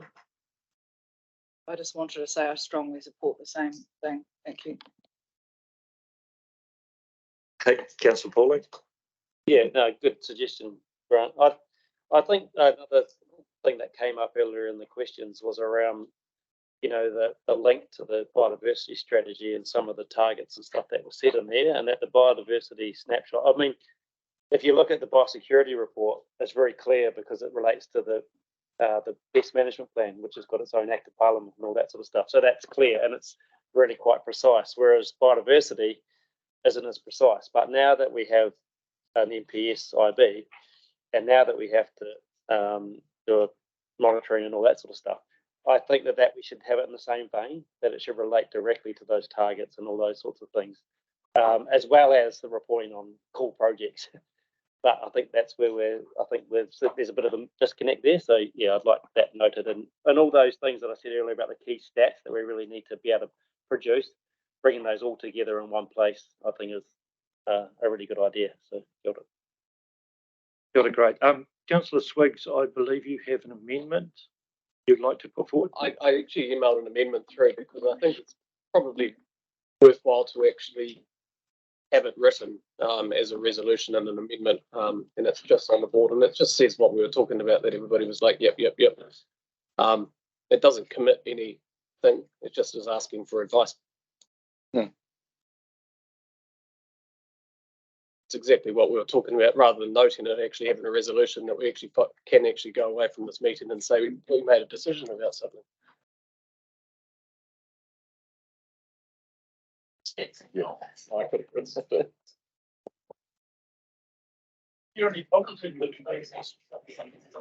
So can I have somebody to move that? Do I have a mover for that? I do. Sorry, mover. Sorry. Do I have a seconder? Sorry. Thanks, Councillor Mackay.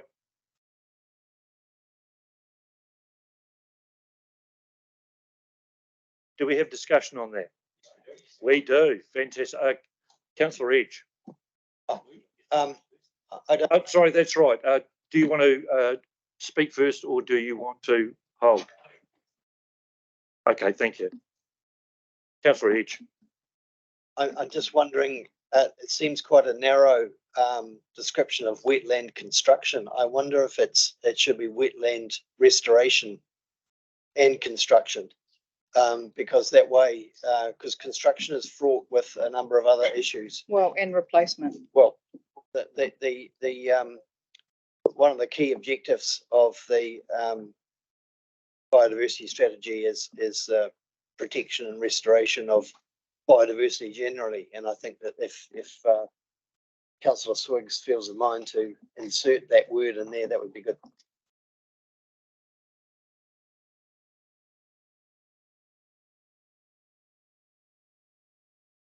Only reason, I mean, I'm only going off the wording that was in the report and the issues that were identified that I was reading. So I mean, I don't think it substantially changes it from that. I'm happy with that. It's fine. Yeah. Thank you. Chair Scott. Yeah, I'll be voting against this because I think this is something that is not fully understood in terms of what a constructed wetland needs to look like. That goes through a consenting process, and I know that there are standards if you're constructing a wetland that are prohibitive in terms of cost, because in terms of the plants you have to have, the design you have to have. We've had that discussion. We went to Banks Peninsula and we had this very discussion at a workshop on Banks Peninsula with those people that were frustrated by the actions going through that. We had a farmer wanting to do a constructed wetland on his property, and he had a planting plan supplied, I think by NEWA or something like this, $250,000 for the plants, and that was the way he put it. He was wanting to improve the water quality coming off his land, and it was going to cost him like somewhere north of $300,000. So I think this is preemptive. I agree with it, but I don't know if it's going to do us any good by having that in this place in this committee. Councillor Pauling, did you have?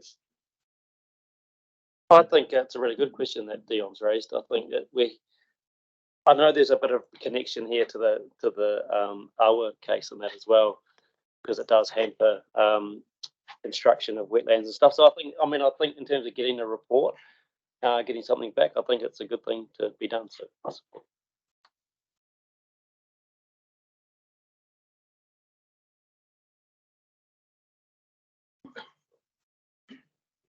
Councillor McKenzie.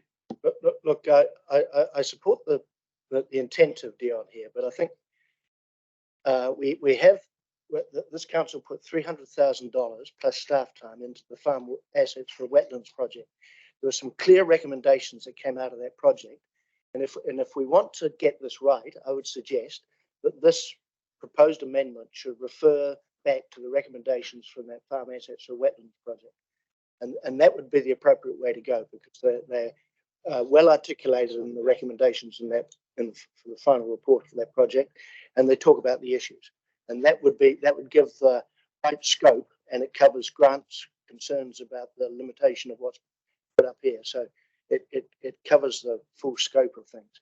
So I would request that Dion perhaps considers that as to be incorporated into the amendment, or that take over the intent of the amendment.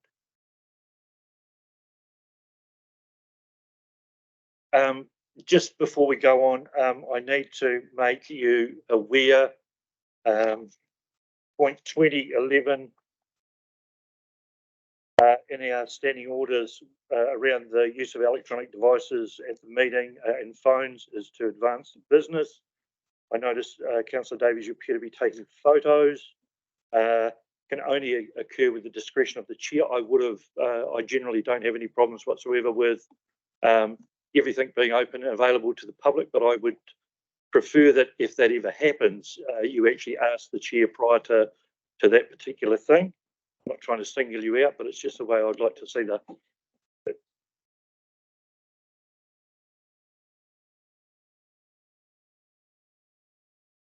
Yes, and it's just been made aware of 12.4 as well, that any recording of meetings must be notified to the chairperson at the commencement of the meeting to ensure that the recording does not distract the meeting from fulfilling its business. Thank you.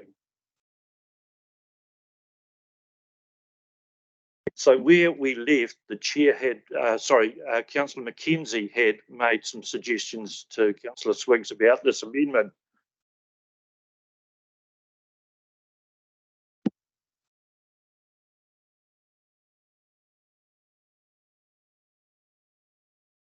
I just think that what Councillor Mackenzie is requesting is probably a given that's going to happen anyway. You've made it quite clear to everybody in the room that that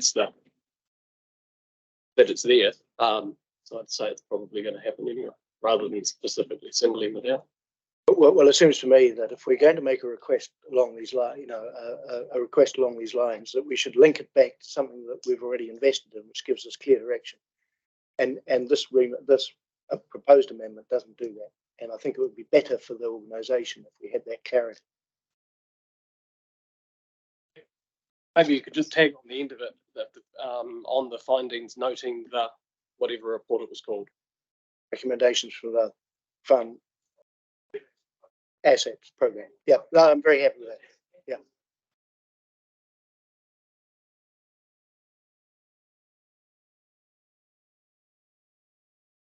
I think that's a good solution. So are we?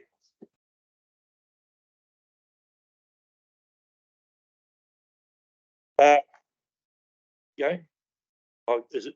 Yep. Cool. Probably directed at Catherine. It was just probably more with the kind of, we did reviews of consents and other things, and looking at our work program moving forward, and probably to Stephen as well. Just on the addition of this work, what will it mean on staff time, etc.? Will it take it away from the consent reviews that we're doing, and what the process? I don't know if it's through Catherine or Stephen. Through the chair, which one? Through the chair, thanks for the question.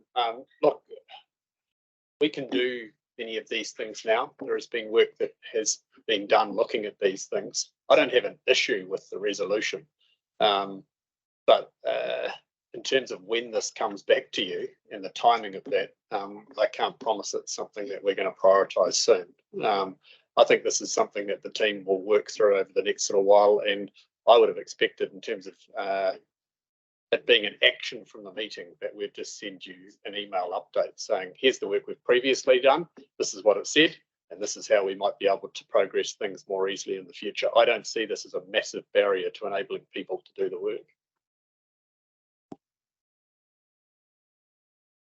Just an issue with the wording, noting the recommendations for managing the wetlands farm assets project.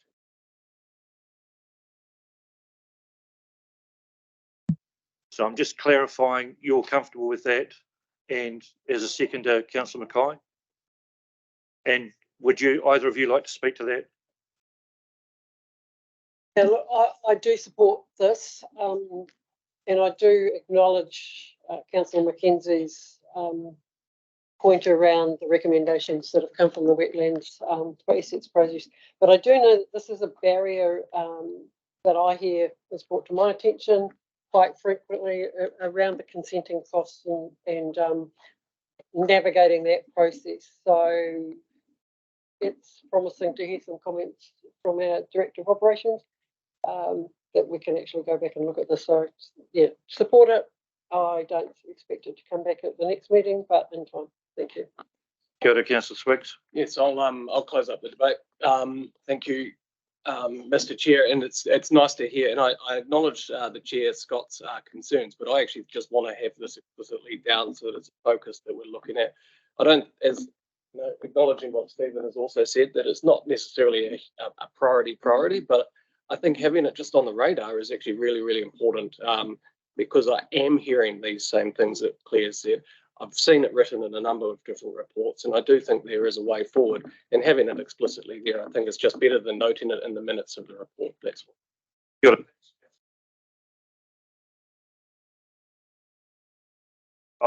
Apologies, I hadn't seen your hand there, John, but all yours. Thank you. I'm pleased with what we do have written up there, and I'm really outcomes based. And my frustration is we knew the issues before we went across to the hill, and we had a look, and we had those issues articulated, and we all wrung our hands and said we need to do something. every forum I step into, even yesterday, Ashburton on Tuesday, the same issues came up. We want to do something. We know the outcome. We know the demands that we are required to do, and yet the system throws the roadblocks up. I want to fence off that wet piece in the corner, but the rules then say I have to do this, this, and this, and the consenting process. This for me is about outcomes where we have willing people in the community wanting to do it. The sooner we can get something, so it does become a priority for me. Thank you. So we're now going to vote on the amendment. Oh, Councillor, Chair. Like the only negative person in the room, but I would question what this is going to achieve and the cost to achieve it. Right, you said what? How much did you say it was going to cost? And that's my question. My question about this is, does this push what we're trying to do forward any further than what it is now? And having heard what Stephen said, I know he's not averse to this, but does it get us any further forward, or does that just put a piece of work on this organisation that needs to come back because councillors want this done? So is this a I want rather than we must have? So that's my point. Can I just remind you too that we don't allocate funding or the likes of that anyway, so it's highly likely if this is to become additional work or the requirements on staff and that, it's going to have to go through council anyway, isn't it? So Councillor Robinson. I just want to abstain on voting on this because of the whole hour decision. And I really want to reflect that that decision may change the outcome of this anyway, and it's looming. So I'm going to be sitting back from voting. Thank you. And you'd like that noted, of course. Great. So are we going to now vote on the amendment? So all of those in favour, could I get you to say aye? Yes, it's a division's been called for.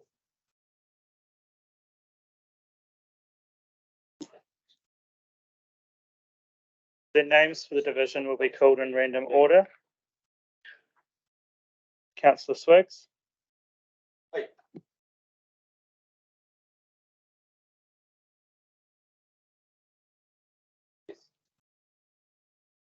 Councillor Davies. Councillor Robinson. Councillor Edge. Yes. Councillor Southwest. Councillor McKenzie. Councillor Karakia. Aye. Councillor Ward. Councillor Pauling. Yes. Councillor East. Yes. Councillor Deche. Yes. Councillor Mackay. Yes. Councillor Sunkel. Yes. Chair Scott. Yes. Councillor Cranwell. Aye. Committee Chair Burns. Yes. Great. I don't need you to add that up. I'm pretty confident on that one. So now what we will do is we need to add that and put the substantive.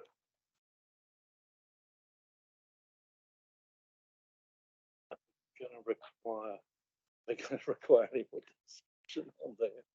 Oh God, I'll be on.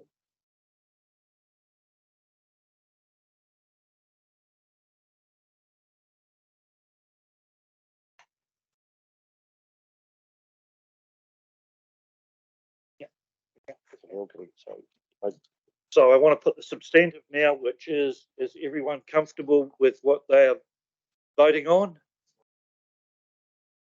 We've got the, yeah. Sorry, we're just waiting for that to go. Got that in there? Great.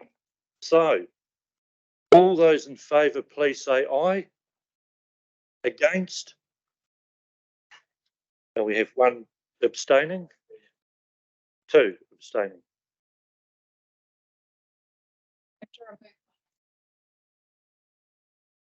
Yes, you will.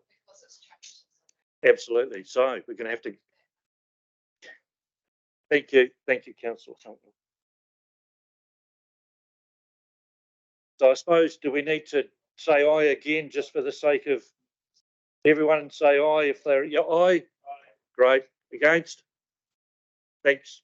Got you two registered as abstaining. Thank you very much.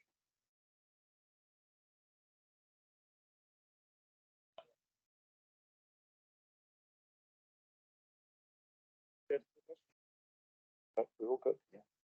So what do we do now? It's up to you. If you want to put the drinks down, we have to break anyway. Yeah. Righto, we've decided, well, I've decided, benevolent dictators do this. In the interests of everybody, including me, we are going to adjourn for lunch and we're going to be back here at 1:45. There's no way we're going to keep going. So we've got 5 minutes to go through the next paper. So I'm aware that there is another meeting starting at 1 o'clock, which I'm going to have to try and, what do they call it, horse wrangling or something with the... Just to enable you, I was forewarned that your meeting might go on longer. So, and given that we are envisaging that the next meeting could be quite brief, we're prepared to give up an hour if you need it. Well, that includes lunch. I think it has to go after that. Yeah, I still have to start at 1 and then I adjourn and then you take over. Yeah, thank you. So just so everyone's aware of what will happen is if we get back at 1:45, we might get through a paper of that. We will then adjourn and the next committee meeting will start at 1 and the chair has kindly offered to adjourn that meeting. Then we will continue until we finish this agenda and then we will move back into the other committee. Can I just say too, the motion for 8.2 was carried. So we will see you back here just prior to 1:45 so that you're all ready to go. Thank you. Kia ora. Kia ora. Thank you very much for coming back in. Could I just have a bit of quiet? We'll get cracking. Just so you understand the proceedings, we're going to go through for the next 9 or so minutes and then we will adjourn so that Councillor Mackenzie can take on his committee. We will then have that committee go through its agenda and then we will come on, re-adjourn after that there. Before we get into the next paper, 8.3, I'll just make a quick statement on the comment I made around standing orders. There's been some disagreement in my decision around the use of electronic devices. I will just clarify myself on 2011. This is my opinion. I'm happy for any consequences for what I am saying here now. So that is fine. It can be taken up with whatever afterwards. But for my sake of this, I personally do not have any problem with people taking photos whatsoever in here, provided I am aware of it before the meeting starts. So again, happy to take on any consequences, whether they believe my decision's right, wrong, whatever it may be. Anyway, let us get into 8.3. Could I please have you come to the table, Emma? Thank you. Thank you, Chair. So this paper is a presentation of the Biodiversity and Biosecurity Quarterly Performance Report. So this is for the first quarter, July to September this year. And just want to make the point that we have presented these reports to AFRC. So the information in this report went to the AFRC meeting last week on the 1st of November. So it's really reports on the targets. There are 2 targets at risk in relation to the MPSIB, and that is the subject of the next report. So given that, I wasn't going to go into any more detail on the information, but happy to take questions. Kia ora, thank you for that. Are there any questions of clarification? Councillor Pauling. Kia ora, Emma. Just looking at there's the key initiative about monitoring, biodiversity monitoring. I'll just find the page. It is on page 85. Well, actually, I might be wrong. Maybe it's just before that. Sorry, I'm just finding the page. No, sorry, I just got to find it.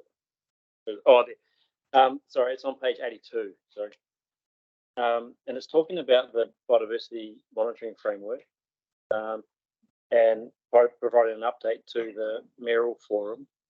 Just just really keen to understand like what is going to happen this year. Like, is the monitoring framework going to be drafted and put out to the Mayoral Forum, or drafted and published and consulted on, or just trying to get some understanding of how it's going to land? Yeah.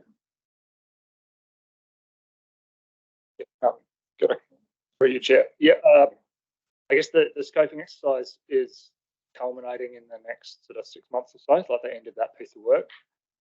Some of the things we're thinking about now are what might the next long-term plan need to do to move from some of what we've learned from that scoping into a delivery of some biodiversity monitoring proper.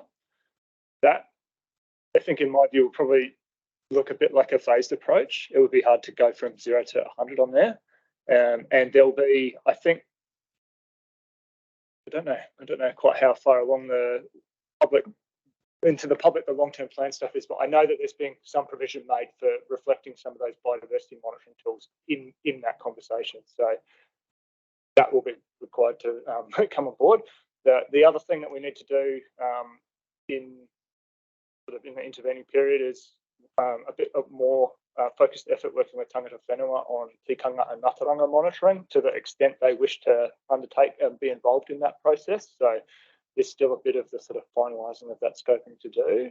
I don't anticipate it will look like a public consultation process on monitoring stuff. It will be an operational, and I guess if we do it well, ingrained into our broader sort of state of the environment type monitoring approaches. So, but we've done some work understanding what's possible, what's achievable, what's aligned with this council's priorities in terms of biodiversity monitoring, and what will the NPS for Indigenous biodiversity require now in terms and prioritising it in those ways. Yeah.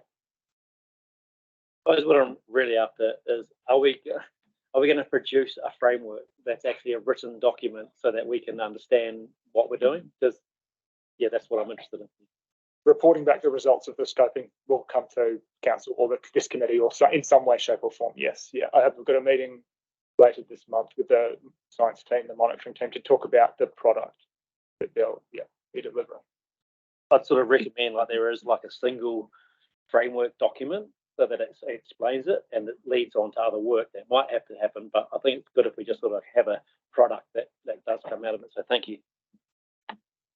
Kia ora, thank you. Any other questions of clarification? Yeah, page 85, marine biodiversity. It says the full report about, I'm assuming it's the delimiting survey, Whakamutunga, and the Kaikoura surveillance work will be due at the end of October and early November. Are we going to get briefed about that report, or is it going to be sent to us, or how does that work?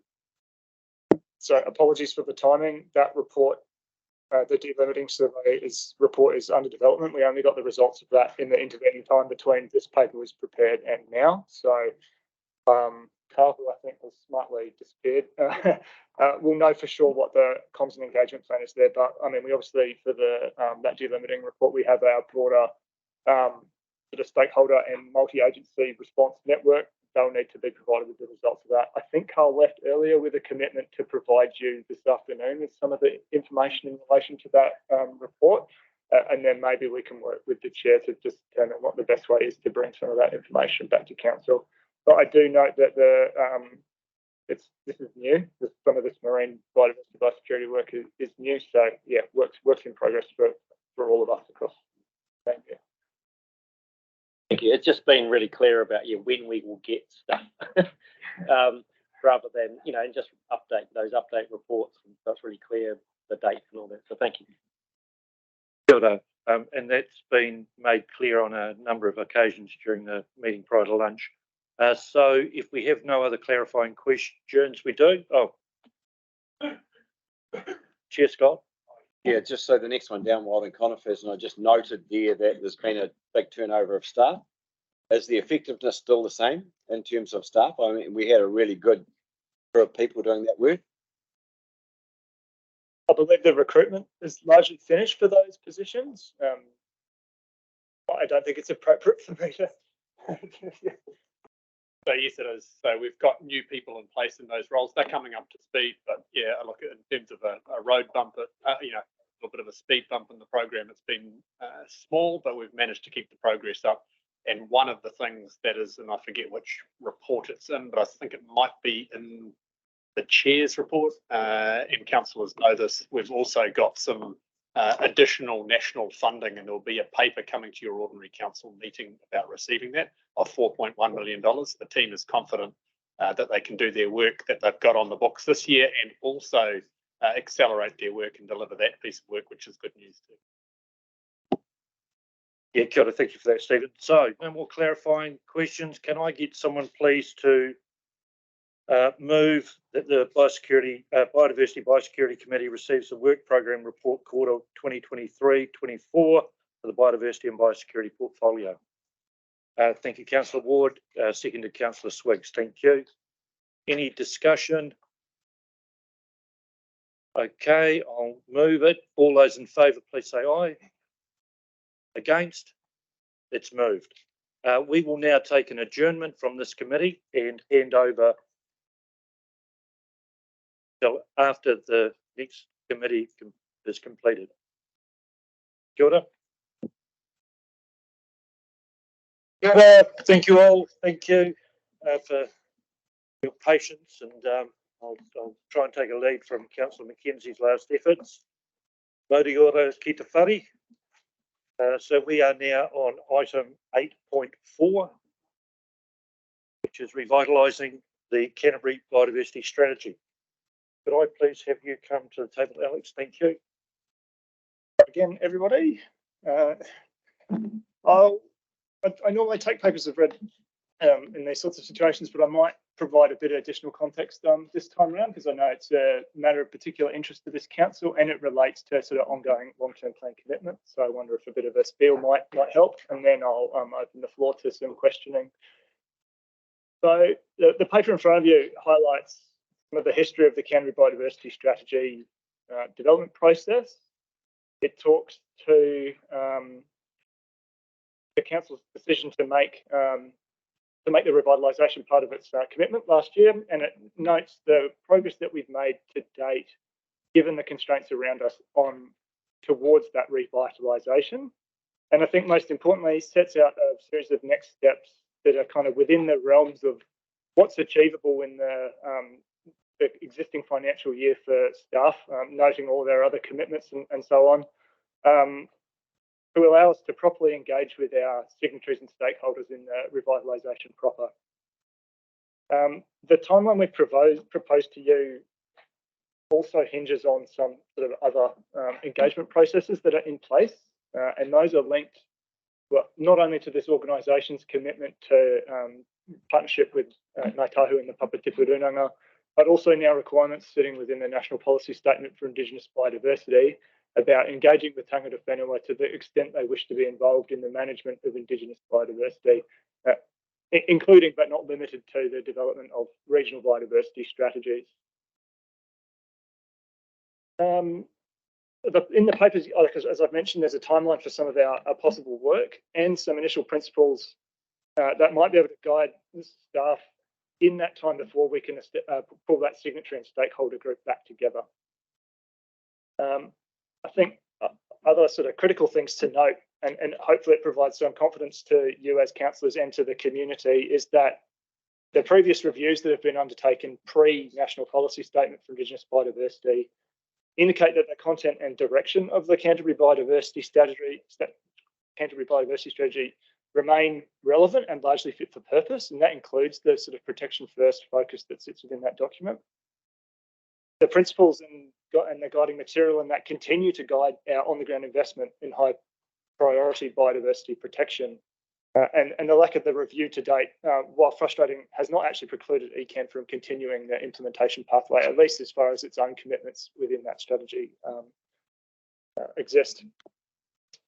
Nor has it sort of prevented us from using the existing networks that we have available, for example, through the biodiversity staff across the territorial authorities, through the Bio-Champions governance group, both in the previous term of council and current, and conversations through Tuio in relation to the Mana Whenua Tangata Whenua engagement program from occurring. So we've discussed through those forums our options for the future and a whole range of different shared priorities for biodiversity across the region. It also hasn't precluded us from progressing work on our regional biodiversity monitoring work, and we touched on that briefly in relation to another item on this agenda. And the scoping of that work is now being considered and brought forward as part of the sort of next long-term planning process. The paper does highlight how the process to date has been a little frustrating, and noted some of the primary barriers to progress in the immediate past, with the most significant issue being hinged on the assumption that's stated in the current long-term plan that we would have an NPSIB in effect from 2021. That final NPSIB only came into effect in August 2023, 3 months ago now. So in that time, we've prepared some gap analysis work and established a revised timeline for delivering on the regional biodiversity strategy, which you'll see in the paper there. So ongoing delays from that NPSIB process, which I should note includes mandatory direction on the process and content of regional biodiversity strategies, did make planning for delivering that work quite challenging for us, hence some of the delays that we've reported into council. I think the other critical thing that it's worth noting is that the Canterbury Biodiversity Strategy is not Environment Canterbury's strategy. It is a document owned by the region and administered and delivered on behalf of the region by the signatories to that document. So I guess we were quite concerned that bringing together that diverse array of signatories with all sorts of different time pressures and competing priorities themselves, making progress towards revitalisation, only to have to redo that work in the context that a national policy statement that was delivered might provide, was a significant risk, and that did result in our progress occurring at a much lower pace than we'd initially anticipated. On a sort of optimistic closing note, I hope all the right elements are now in place for us to continue to deliver on that work, to progress the revitalisation with signatories and stakeholders, to undertake the engagement with Ngāi and Narunanga in accordance with a timeframe that's being worked on with them, and I think Catherine might talk to some of that a bit later, and deliver a revitalised document that will be able to guide biodiversity action and, importantly, biodiversity outcomes across Waikaha into the future. So hopefully there's a bit of context there, and I'll open the floor to questions. Thank you, Alex. I just want to make all of the councillors aware that I have a notice of motion going to the next council meeting in relation to the review of the regional biodiversity strategy. So I just want you to be very clear that I've got one there. Before we get into questions, do we have any questions of clarification? Councillor Mackay. Current biodiversity strategy being an all of eight agencies involved, and yet part of the NPSIB is that the regional council must prepare it. My interpretation is that that would be ours, as in the regional council. So are we considering, or are staff still considering this bigger working group, all the stakeholders forming it, and then we would hold it rather than all the participants in the formation of it? Because there does seem to be a little bit of tension there. I read it as allowing both of those options. So as far as I can tell, as long as you tick the boxes that the NPS requires, it could still be developed in the region by those signatories. That said, potentially if this council did want to own that document, it could do so in a slightly different way to that was done last time. However, there are still mandatory engagement protocols contained within that will require us to engage with tangata whenua and communities and other interested stakeholders as we do that. So possibly doesn't make that much of a difference at the end of the day, aside from being a bit more collaborative one way and a bit more directive from ECAN the other way. Another couple, if I may. Just regarding the stakeholder discovery event, this is on page 91, I think, points 30 and 31, where you talk around proposing a meeting in April 24, and then your next bullet point talks about the timing is proposed for several reasons. Firstly, the budget decisions as part of the long-term plan deliberations will be finalised. My understanding is they actually won't be finalised by then. So is that April date correct, or? Yeah, possibly just a small error on my part. Much more certain, I suppose, than perhaps finalised. Perhaps the report should read. Yeah. Councillor Robinson. Thank you. Mine refers to Appendix 5, the mandatory requirements, page 94.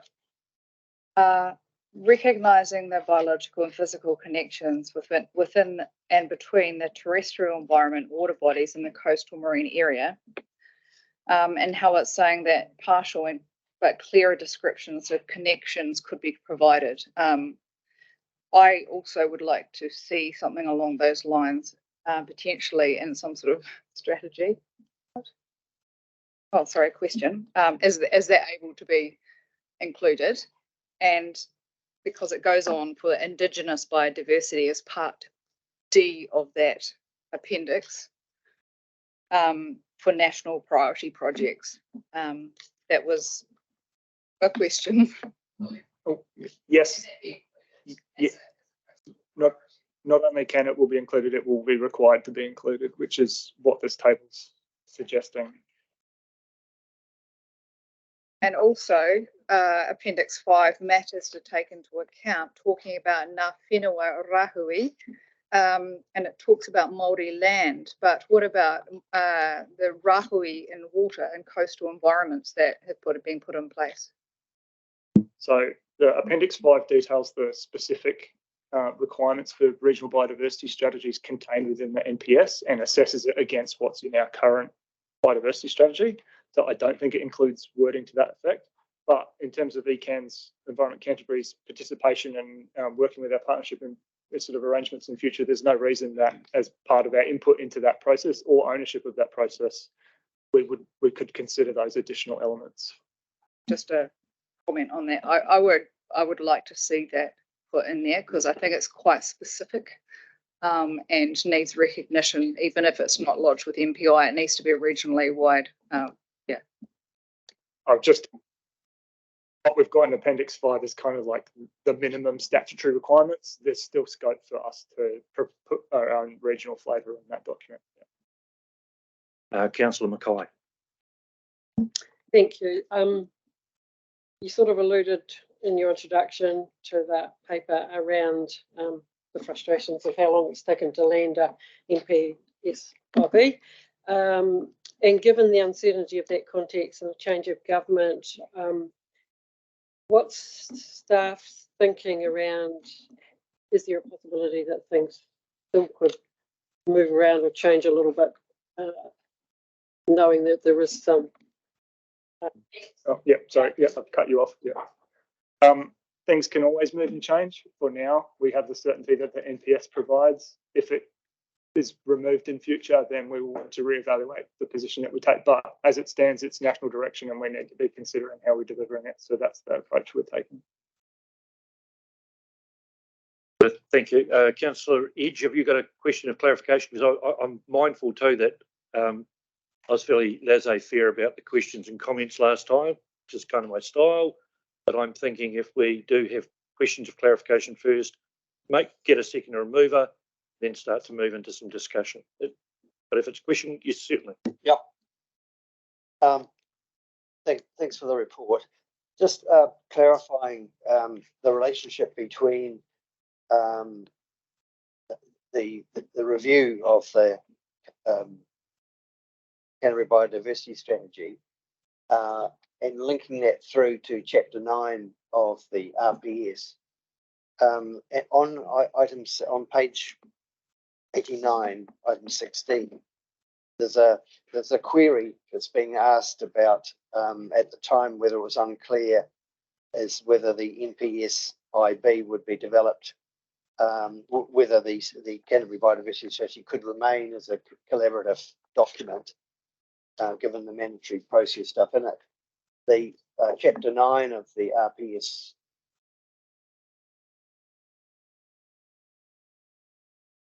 and even though your Appendix 5 kind of indicates maybe you sort of do one document and incorporate everything, do you see that? I suppose you're still working on things, but do you see the ability for the process going forward to be a combined document that is very clear on its collaborative approach with almost a subsection of the regulatory stuff? Yes, I think for this process, all the options that are within scope of the NPS are still available to us. So there's some interesting changes in the framework, for example, that we'll need to consider, and it'd be really beneficial to talk to that stakeholder group through a discovery session with. And one of the ones I'm thinking of in particular that's contained in the NPS generally is that territorial authorities, in making their district plans and applying their district plan provisions, will have to have regard to what the regional biodiversity strategy says. So you can appreciate in that context, they might like to have a little bit of engagement and involvement in the content of that strategy. So I think, yes, I think predominantly it can still be delivered in a collaborative space. But yeah, the situation's changed a little bit, and it would be really great to hear from all of the signatories and other sort of the stakeholder interest groups to see what their appetite is for involvement and delivering on that collaborative approach. Because again, it's not just us that we can't decide for them to be part of a collaborative process. Yeah. Just a follow-up question. Canterbury Biodiversity Strategy, and it alludes to the strategy being developed in conjunction with a steering group. And is it likely that that sort of approach would be used as well, that a steering group is set up, incorporating various people, experts and Ngāi Tahu and some of the stakeholders? I think the model that was used to develop that document last time was a good one, and we would be looking to duplicate that success where it's still relevant in future, as would be my advice to this group. But again, if we do move down that collaborative pathway, which is why that discovery session will be sort of critical, it will be for the collaborative group to sort of help form up the structures that support the development of that strategy, and then based on that outcome and based on the guidance that this council gives about how it wants to be involved, individual decisions about representation on that group or otherwise that will have to come through here. Further clarification, page 91, item 25, and it's mentioned a couple of times in your report that we're required to update the existing biodiversity strategy within 10 years. Obviously, we've been waiting for more than 10 years for it to be updated. Is it likely that we will be striving to do this perhaps within 2 years rather than 10? The timeline I've indicated and the current state of what's in the existing long-term plan will enable us to sort of pick back up into that and move into that process on a time frame that isn't 10 years away. Yes, so I can't give a specific time frame, but yeah, within 2 years seems in the ballpark. That said, I do appreciate that there's a 10-year clock. So in terms of council balancing its priorities, that is a decision for you to make about what degree of support and resourcing you'd want to put behind that.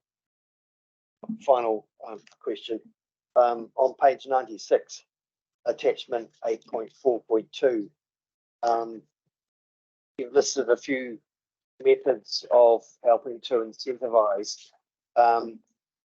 Presumably that can be talked about a little bit more, because I have some concerns about some of the things that you've raised here, especially in terms of the ability to offer financial incentives. That doesn't sit right with me. But yeah, so is that something that you'll just work through with the chairs and the steering group perhaps to fine tune?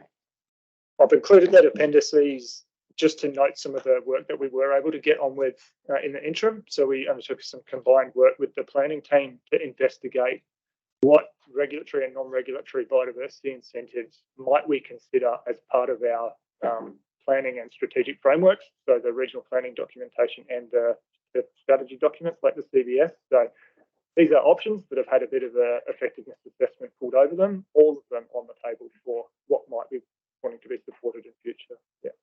And the incentives that they range in scale and scope from directly providing financial incentives or incentive grant funding, I think is some of the language that we've been using, to support in kind and yeah, it was a bit of a mix, and the regulatory ones were actually quite limited in their scope. So a lot of them were incentive grant and or recognition based. Yeah. Got to thank you. Chair Scott.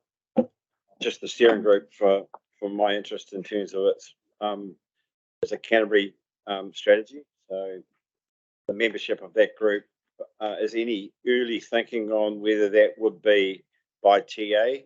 So having 10 representatives from TAs, would that be by Runanga? And there's a lot of stuff in there, how you do that. And then we end up with, you know, a spatial planning committee, like, you know, that was, and I mean, these things have come out of the same mouths. So have you seen what the intent behind that was? Well, you're going to set up or who's going to set it up? And what's the membership going to be? Do you opt in? Do we appoint people? Craig may have an answer for this, but. Sorry.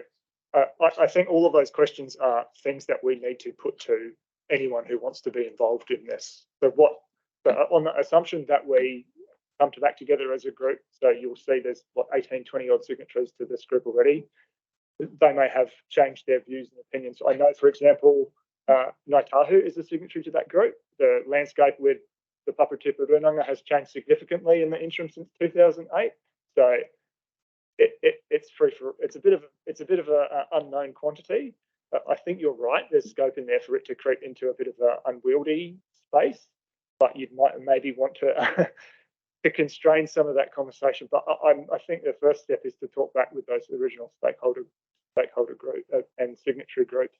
I also note that 2 of the TAs did not actually sign up to the regional biodiversity strategy at the end of the day. So it'd be nice to bring everybody on board in that space in some way, shape or form.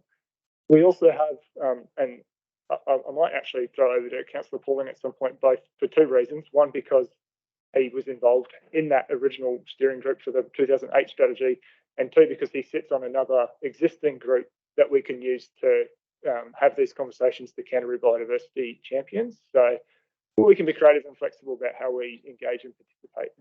Yeah, but up to you, Craig, whether you wish to interject at that point or not. But would you rather add this to some discussion after rather than clarify here, or do you want to? Yeah. Well, before you do that, I've got Councillor Scott's got one, and then it's going. I guess my point in terms of asking these questions is, where does the cost with this lie? You know, does it lie with us, or does it lie as a regional cost? Those people that want to opt in and opt out. It seems to me that we get left on a lot of these things carrying the baby and the commitment to make sure these things work. Now, I understand what our commitment is to that, and what we need to be the catalyst for this thing to happen. But I'd hate to see us holding the pot of money if it's a regional thing. So that's my point. I can actually answer that as a question. The function for delivering a regional biodiversity strategy in the NPS for Indigenous biodiversity sits with the regional council. Yeah, so you could suggest cost sharing, and maybe that's something that others would go for if they want to be involved, but to deliver it, it does sit up with us. That is, what does it mean? What does that mean? Because we haven't answered some of the specific questions. There obviously is going to be some people involved in this, and we know that every time we bring a person into this building, that's $175,000 to $180,000 worth of cost. So, you know, add 2, 3, 4, 5, 10 people, we start getting up there. You go back to the same people for the money. So that's I don't think we're anticipating bringing on new staff to deliver this work, but there is about like some goods and services funding to support a facilitator for this work on behalf of any collective, and to support the environmental environmental entities for participation would be where I see the primary funding commitments that we. Yeah. Councillor Southworth. Yeah. On again. They keep disappearing today, honestly. Anyway, good, it's on. Yeah, in the attachment 8.4.1, there's where you've captured the key things out of the new MPS OB. There's a mention that local authorities must have regard to relevant regional biodiversity strategy when developing restoration objectives for inclusion in regional policy statements, which of course we're doing our regional policy statement now. In the subsequent column, it says not applicable. presumably because we have a regional policy, we have a biodiversity strategy, and so we can use the current one. But my concern is if we've got one, I mean, as is quite out of date, we're clearly, this has been talked up because we recognise there's some things that need to change. If we're in the process now of needing to complete our regional policy statement by the end of next year, then isn't there some urgency to sort of at least try and understand what are the key issues here that need to be picked up, acknowledged, and caught in the regional policy statement, even if it's preceding finalising the Canterbury biodiversity strategy? And I know that, you know, we're talking about trying to pull something together in April 24, which is actually still 5 months away. And our deadline for the regional policy statement is December 24. So actually, how are we going to? There's lots of questions again in there. I'm explaining.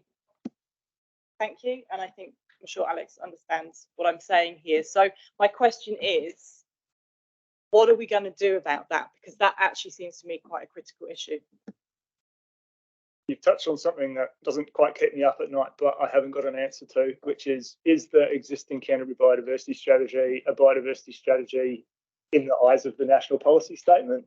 Because if it is, then our planning framework and that of the TAs needs to adapt to respond to that, whether or not they're signed up to it. So apologies that I don't have a good answer, at least to the first part of your question there. I'm not quite sure how that all unravels. That said, we are working quite closely with the planning team through the RPS development phase, and there's a whole chapter in the RPS about Indigenous biodiversity, among other different things. There's an existing network for comms and engagement with different parts of our community and through Te Rauputuia to get an understanding about some of those shared issues. So at least in terms of what ECAN would contribute to the development of a Canterbury biodiversity strategy in future, it wouldn't be at odds with what we're suggesting or the other things that the NPS requires us to do as part of our regional planning framework. So even if the timing's a bit out of step, yeah. So if I'm understanding, essentially, there's the sort of legalistic side of things with actually can we comply with that because we don't have necessarily a biodiversity strategy that aligns with the expectations of this NPS. That's the technical bit. But what you're saying is that you're quite confident that through the work we're doing in the consultation and what we already know, that we won't miss a trick and an opportunity in the RPS to ensure protection for biodiversity at that end of December next year time, even though we haven't gone through the full process to renew the biodiversity strategy. Is that what you're saying? Yes, and largely because our great planners that sit upstairs and deliver those plans are well aware about the whole ream of different and new requirements within the NPS for Indigenous biodiversity that they also have to be giving consideration to. So the language is the same across the board. There's a strategic sort of community-based element that's in the strategy, and there'll be a planning structure, but it's all working towards the same national objectives and allows for the same regional conversations. And we'll use the existing forums through there to receive the same information from those that are participating in that process. So, yeah. I'll just get Catherine to make a comment here. I was just going to reinforce what Alex is saying, and in the consultation, the specific questions around biodiversity outcomes, and in the picker path that will come through as well. So it's been specifically picked up, as Alex mentioned. Councillor Pauling. Kia ora. Firstly, thanks to the chair and to the staff for bringing this paper to us. A really important topic, and especially in the context of the NPSIB. So yeah, thanks for this. My first point is and question is around when I was looking through the issues and delays bit and the work today, and when I went back and looked at our annual reports for this year, or last financial year and the year before, it noted that we had established and met with the group and done some work with them, including the incentives work. Can you just clarify what group that was? My understanding is that there was an error in one of the previous reports where we achieved the level of service, but in a carry forward comment from a previous round, it referred that we'd achieved the thing about establishing a stakeholder group, and that wasn't quite accurate. So I think that's been resolved through the annual report process, but it was not technically correct. I think what we had said was that we had been meeting with the forums that do exist that were, you know, contained the signatories and meeting with our other partners to discuss this sort of thing, but we'd never formally re-established that stakeholder group. So that was a mistake. Yeah. Yeah, that's good to clarify that. I mean, I am concerned that the last annual report that we just signed off repeated that again, unless it was changed before. Sorry, we did change that. We said it's changed to mean we achieved the level of service, but it read as if we had achieved forming the group, and that was the yeah, but we corrected the text. Craig, can I just remind you too, I brought that up at the council meeting and my understanding was it was to be changed. And I suppose what was confusing me too when I was reading them was the mention of the Biodiversity Champions group alongside that and a lot of the commentary. And, you know, so I was like, oh, was that what we were referring to, the Biodiversity Champions group? Because knowing, just being a part of it this term, yeah, so, but they weren't one and the same. They weren't meant to be the same thing. That's good. I'm just going to, I think looking at 8.4.1, the appendix, a really great bit of analysis done on the new requirements and our current strategy. And I think what it shows to me is that we do have a bit of work to do. I mean, there's only 2 greens on the second page, 4, 5 red boxes and a whole lot of orange boxes. So maybe, you know, your comment before about would this stand up to the test of being, I think the answer would be no. I think there's so much work we have to do. And I think the big question is here is, I think heaps of stuff has changed, you know, and your point earlier on about, and Peter's point about how do we do it. Well, when we did it the first time, it was non-statutory and it was voluntary and it was just people coming together in goodwill. That's no longer the case. But well, I was asked to give some commentary on this. Is that all right? I was hoping you would do that once we've had someone to move the resolution. And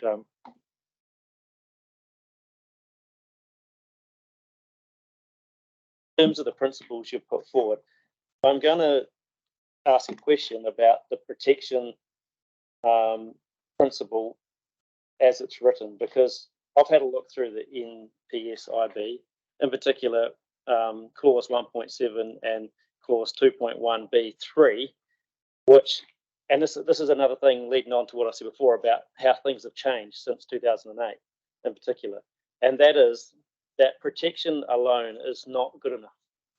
And if you look at those clauses I mentioned, which is about maintaining Indigenous biodiversity, the wording has changed. It's not protecting biodiversity anymore, it's maintaining. And it says that maintaining involves protection, yes, but restoration. And so I'm going to push forward that I don't think the protection thing alone is good enough. And so I'd like to see that amended, that it says protection and enhancement, because that's what this the new NPSIB really pushes for, in particular that 2.1b3, which says by protecting and restoring Indigenous biodiversity. And if you look at the purpose of an RPS, a Canterbury biodiversity strategy in the future, it's landscape scale restoration. It's not saying protection. So my question is, are you willing to change that principle, or would you agree with that? Yeah. no, you're fine, Craig. Your question. The word a couple of times.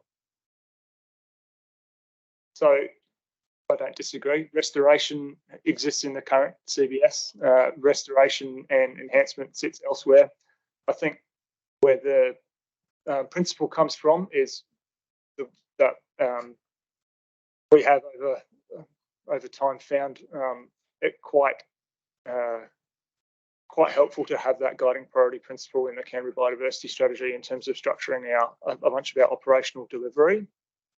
The other thing that we find is that by focusing our efforts on protection work, we tend to get the best bang for our buck in terms of the investment that we make. I don't think it's suggesting that we ignore all of those other things, but recognising the constraints that we operate in, the limited sort of opportunities we have to fund and deliver on some of these work programs, and that the most value we tend to be able to extract in terms of working towards the maintenance of Indigenous biodiversity happens when we do the protection thing well. And when we say protection, we don't necessarily just mean funneling cash towards particular biodiversity protection projects, but it's about having the right regulatory framework in place that protects the values and like remnant areas of Indigenous biodiversity. So, I mean, my technical advice stands by the recognition of protection as a priority, but I appreciate, as you say, that some of the other language has changed a little bit, so there's room for consideration of other things, obviously. Before we go to get a mover, I've got a couple of questions of clarification. One is that you mentioned that now that the National Policy Statement IB is in place, fundamentally the barriers are out of the way to stop this review. I'm presuming, though, that the only existing barrier is funding. No.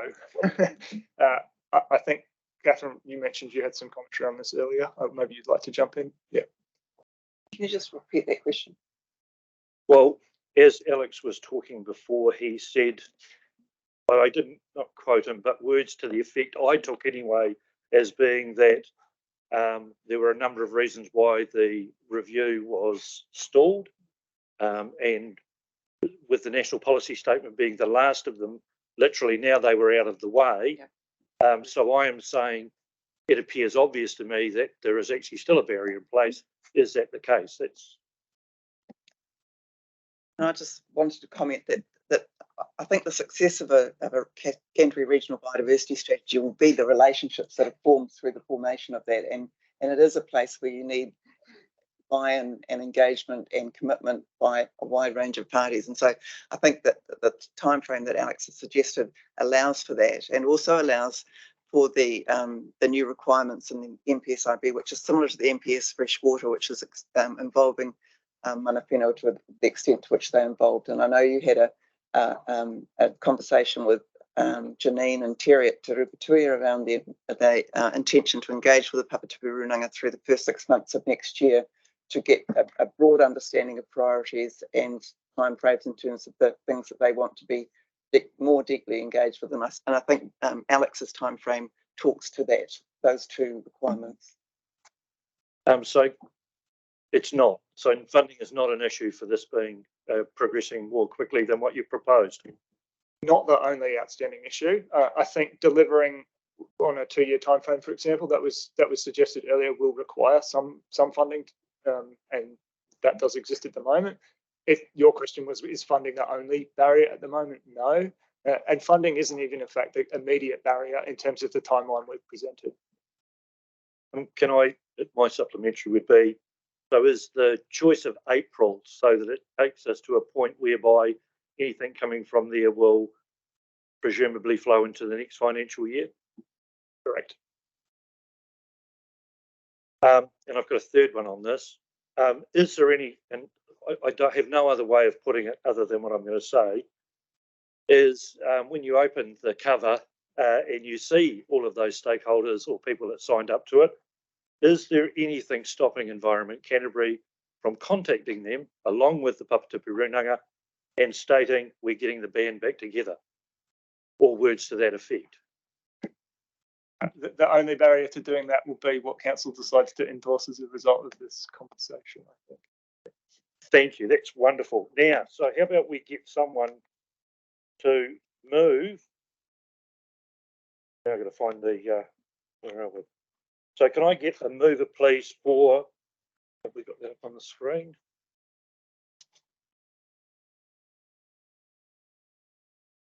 A lot there. Do you want me to read that all out, or are you all very comfortable with what?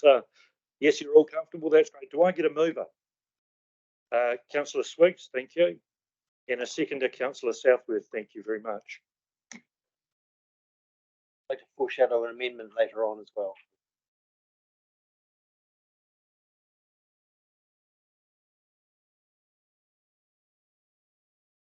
So we can have some discussion. Would the mover and seconder like to kick off, or would you like to reserve the right to? Great. Conversation, discussion. Councillor Edge. I just want to pick up on following Councillor Pauling's comment about the word, the principles, the word protection. We have a strategic direction document, which I'm pretty sure says accelerate the restoration of the environment. And so that's a perfectly legitimate word that ties in with our strategic direction.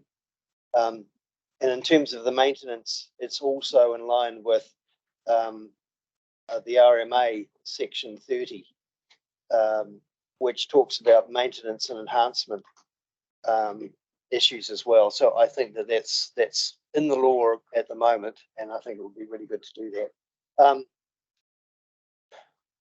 It's good to see that we're making potentially some progress on biodiversity. You know, I think it's in 2018 that the council at the time moved forward. Were you 2018? Yeah, Chair Scott was there as well. Probably put his hand up to create a step change in the way we deal with biodiversity. And it's taken umpteen dozen years to actually get to the stage we're at now. We seem to keep putting it back on the back burner. It is terribly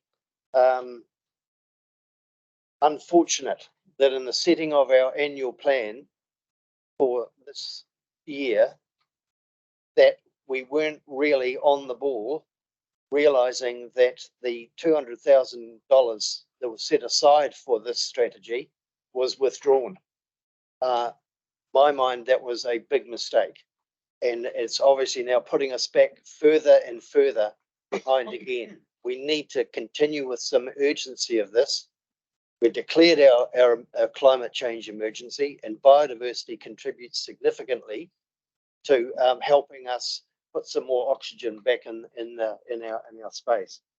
In terms of the issue I raised before about the idea that the biodiversity strategy needs to be done within 10 years, we've definitely got to strive to do that within 2 years. I'd like to see this done before the end of this current triennium, so that the people sitting around this table for 2 or 3 terms are not leaving it hanging again.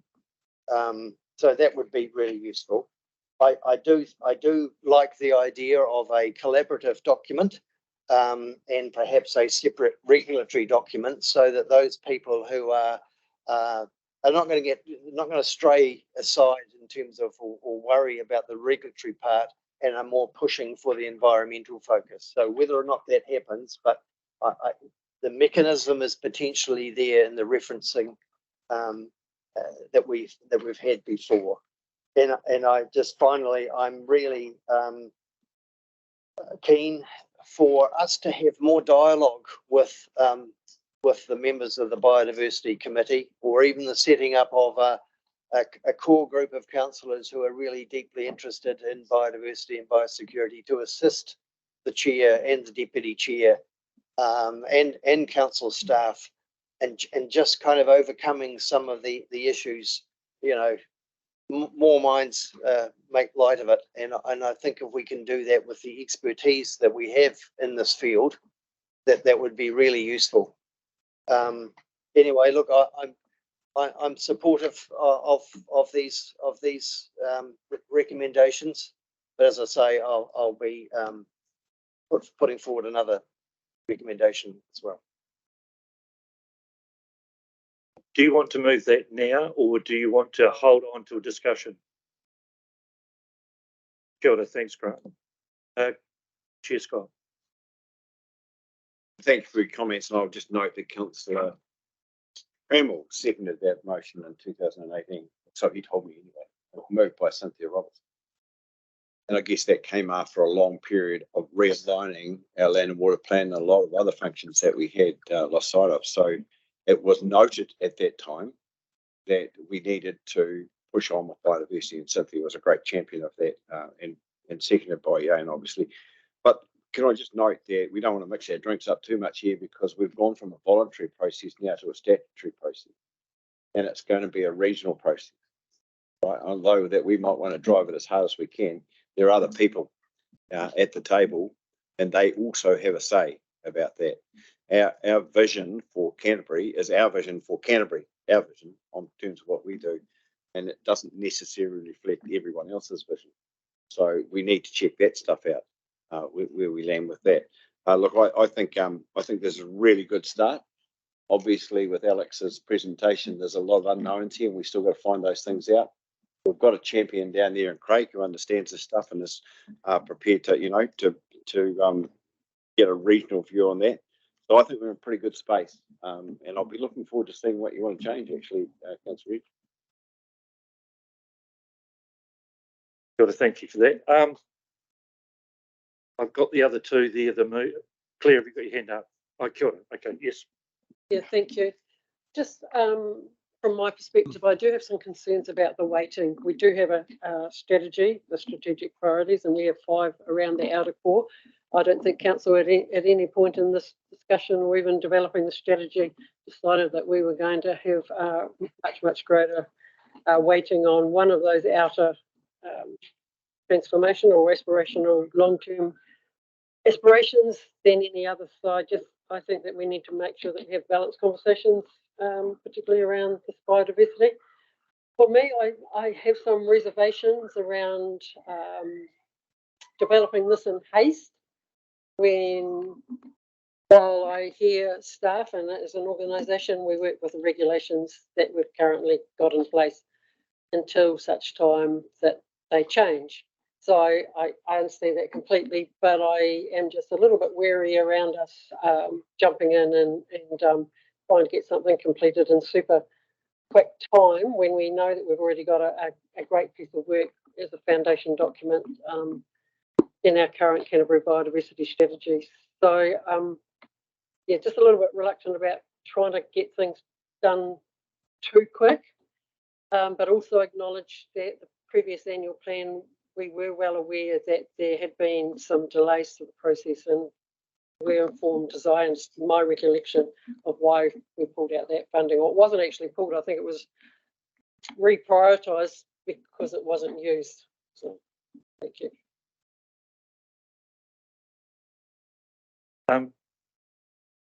Just on that, I have a question, and I probably should have asked you before, but I'm going to give it to you. Just on that, my understanding was when we did sign off the annual plan that the staff advice was that they could make the saving without the removal of any level of service that was in there. So again, my presumption was that funding was going to be available. Am I wrong? Well, I think we were going to miss the level of service because the MPSIB hadn't been released. So and I'm looking at Alex there, so it would have no impact on the level of service because we would, yeah, it was the current level of service which we couldn't meet. Is that right, Alex? Our reporting's oscillated back and forth based on the sort of flavour of the national direction or lack of at the time. So we've gone from at risk to unsure and always a bit unclear about where we sit against our level of service. I think where it is now, it's back on track, albeit delayed, if that makes sense. Yeah. Just noting the minister pulled this in at the last time, and when we were asking him where it was, he wasn't sure, and then it arrived. And so we thought it was going to be delayed, but then it arrived. So, yeah, ministers. Councillor Pauling. Kia ora koutou. Yeah, hey, like I said, really good piece of work to bring this to us because it is really critical that we have a look at it. And I think the analysis in 8.41 really highlights that we might have thought it was going to be an easy job, and we do have a great document, but there is a lot more work to be done now. And that's really a great piece of work that's in there. And, you know, I think, like I said, so much has changed since 2008. You know, it's 15 years since we did it. A massive upsurge in our community groups, and we heard from one of them this morning, Banks Peninsula Conservation Trust, and the work that they've done. In actual fact, their ecological vision for Banks Peninsula, I have a sneaky suspicion that we should be adopting those sorts of visions as part of our regional strategy. So we don't have to do all the work ourselves. Actually, these groups have done it for us. But what what we need to do is make sure we pick them up and adopt them as part of our regional strategy. Because remember, the purpose under the new MPSIB is about restoration of landscape scale biodiversity. And that's what these groups have done. So I think that's the piece of work that I really would like to see done, as almost like a stopgap analysis of what groups have done some work out there that we could hopefully pick up, and would they be happy for us to adopt them as part of a regional strategy for particular districts or areas like Banks Peninsula. I know another little group called Te Kariki that's got a landscape scale strategy for the Selwyn district as well. And I know there's heaps of other trusts that have started. There's the Waimakariri one, there's the Huranui one, there's the Karnuka Trust in Ashburton, and they've all got their own strategies that they've created in the vacuum of us not revitalising our strategy. So I think there's a bit of work to be done there to just pick them up and have those conversations with those groups. And like I said earlier on, that whole thing about the language has changed from, and I don't disagree with the protection first principle, like, don't get me wrong, I totally support that. You can't protect and maintain biodiversity without protecting those remnants that we have. But my sort of thesis in Canterbury is that's not enough, especially in Canterbury. 1% or less than 1% of Indigenous vegetation cover on the Canterbury Plains. Like, it's not enough to just protect those remnants on the Canterbury Plains in particular. Banks Peninsula is a different story. The foothills and the mountains are a different story again, but on the plains, it's not enough. So I really want to push for that restoration to be a principle alongside protection first, because you can't have one without the other, in my opinion. So I'll push that in an amendment that I'll raise in a second, because I'd really like to see that in there. And that's because the national policy statement says so much that should be there. I also think that what I'd like to do in terms of an amendment to these resolutions is that number 2 and number 3 need to state those principles and need to state those next steps, because it's not good enough to have resolutions that we'll have in our resolution report later, and we're never going to remember what those principles were or what those next steps referred to, because unless you want to go back through the minutes all the time. So I'd like to propose that number 2 is amended after that with A, partnership, B, protection, C, collaboration, D, consistency, and E, compliance, which are the principles that you've noted. I don't need any other words, but just so we remember those, and to propose a 4th F, which is restoration and enhancement. So we can make up whatever words we want to explain that later. I'd like to propose that. I haven't sent it through, but I can do it in a second. And I'd also like to move to number 3, that the next steps are noted as A, formalising council representation, holding a stakeholder discovery event, and C, engaging with tangata whenua. So again, those 3 key steps are noted in the resolution and not left for us to have to try to remember what they were. So they are my 2 recommendations, and I would also like, sorry, this is long-winded, but I'll send it all through shortly. I think number 5 needs a time frame on it, because I'd like to know when we'll get that paper, and if that's next year or some date, and then maybe staff can give us some advice about that, and we might need a little adjournment to get that, just so we're clear when that will happen. So I'm also mindful that Councillor Edge has an amendment as well. So, yeah.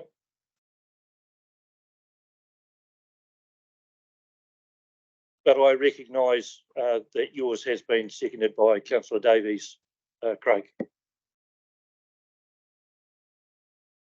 Push can, Councillor. Just to get it clear, Craig, those 2.1s to 2.5 are principles that are already set within our existing biodiversity strategy. No, they're in the paper.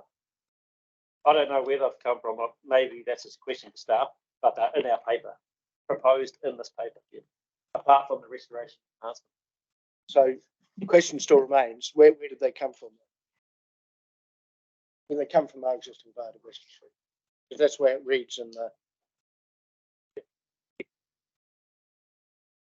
So some of them are underpinned by the existing commitments that we've got. Others are things that I imagined sorry, not that I imagined, that have come out of the NPS. So, for example, how we work in partnership with others, and others are things that make sense from like a regulatory component. For example, we would need to be in compliance with the other sort of existing national direction in the Aotearoa New Zealand biodiversity strategy, the Timatanga o Te Taia. So it's a bit of a mixture of places. I haven't just brought them up out of nowhere, but they've come from a variety of sources. And I guess helpful for us as we work to sort of bring this partner and stakeholder group together. So. Thank you for that. Look, what we'll do, we'll have just a slight pause. You can hang on, we won't. That question I had around when could number 5 be delivered? Could you answer that now so we can?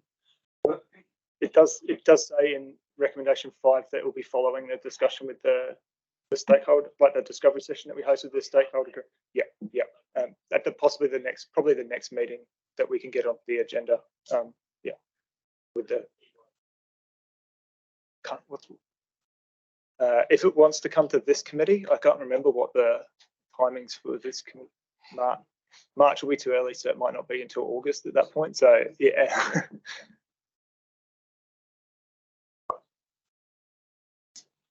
Well, at this stage, I don't even know if we're going to have a biodiversity and biosecurity committee. So I'd rather it be a set day, and I think what makes more sense is by the end of the financial year at least. I think that would be achievable. It's just hard. I don't know what the framework is going to look like for those council meetings next year, but I'm at the earliest possible ability that we've got after that discovery session. Yeah. Okay, just Councillor Sunkel. I'm just concerned that we're making significant change and tipping things all around that really deserve a briefing and a conversation, not sitting in a committee meeting and rewriting a paper. Just noting that.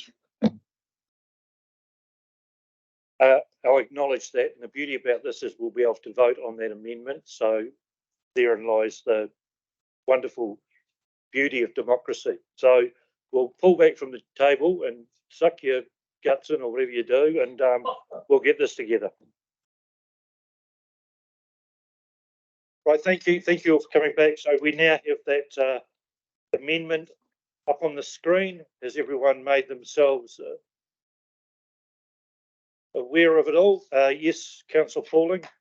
It just all it does, just so everyone's clear, is add the bits that are already in the paper, apart from that 2.6 there. And just in consultation with Alex, looked at changing that to landscape scale restoration as a principle, which remember is the purpose of the strategies under the new EPS.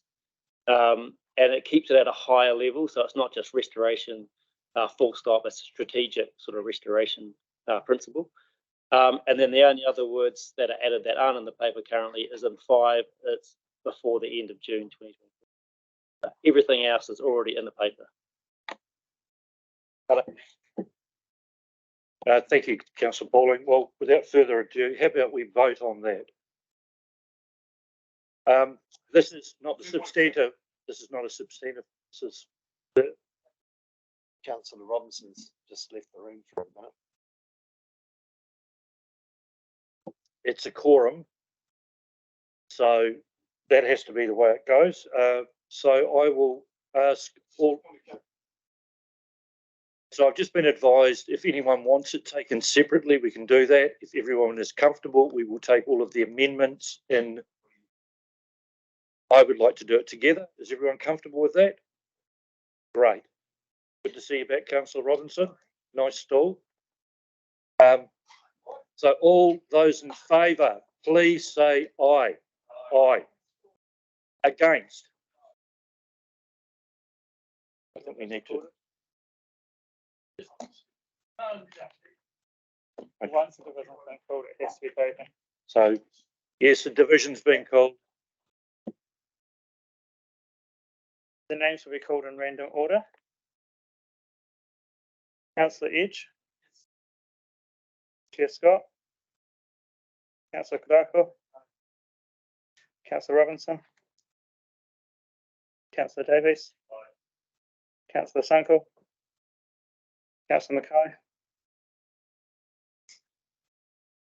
Councillor Duce is not online. Councillor Swiggs. Councillor Chair Burns. Yes. Councillor Ward. Councillor Southwest.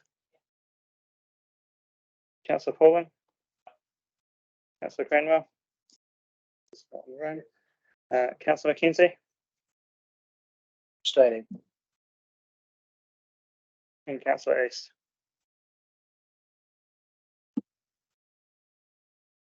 The motion has passed.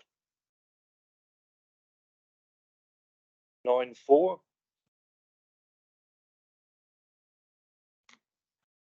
Yes, 9-4, 2 against, 3 abstaining. Okay. Now, Councillor Edge, you have an amendment.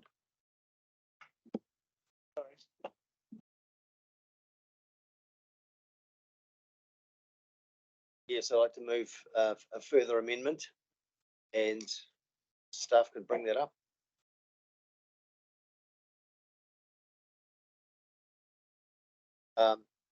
This amendment was proposed in an effort to get this work underway now rather than waiting until next year. We have heard from staff. Basically, the amendment approves appropriation of funding from the general reserves to the value of $200,000 previously budgeted to enable scoping and engagement process with stakeholders to commence from February 2024, with a draft completed by the end of April 2024 in order to inform the long-term plan process. I'm wondering, before it's put, Chair, if we could get some advice from staff about the feasibility of achieving that. I think that is most appropriate. I'll start and then Alex can help me out. I think in Alex's paper, he's recommended that we engage with the stakeholders in April. And I think, as I said before, that one of the fundamental things to me about this is that it needs to engage people and have to come along on the journey. And I think we have set out before that it's not the money that's the issue at the moment, it's the ability to bring people together and engage with mana whenua to the extent to which they want to be informed, so engaged. So that process is what we're anticipating is that Tuia team is engaging with Runanga in the first 6 months of next year to look at the things that they want to be engaged with around the work that we do. And also Alex needs time to bring the parties together and truly engage and bring people along on the journey. So Alex, I don't know if you want to say. I don't really have anything of much more substance to add other than that. And like in the interim where the team who I'm responsible for would be delivering this, but we've been busy doing other things. So the timeline I proposed is the one that's feasible with the existing sort of staffing and deliverability concerns front of mind, in addition to the engagement ones. I don't know, is it appropriate for me to ask a question, but the terms of reference for this committee definitely mention something about your ability to decide on funding. So I'm not sure. Yeah. I'm not sure the approved wording is appropriate. Under the LGA, I believe that that council isn't able to delegate unbudgeted spend to committees, but budgeted spend can be. But I'm happy for that to be recommended to council instead of approved by Biodiversity and Biosecurity.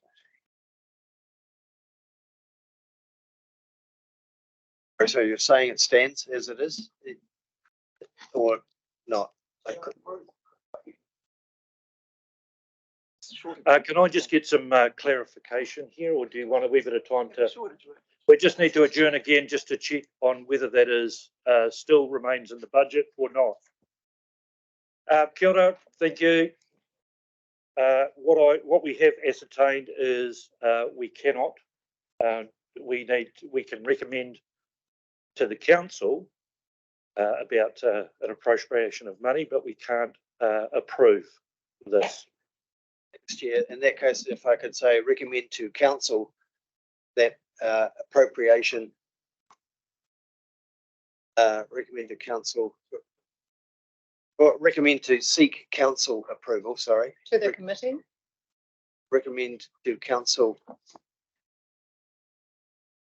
that appropriation of funding from the general reserves of value.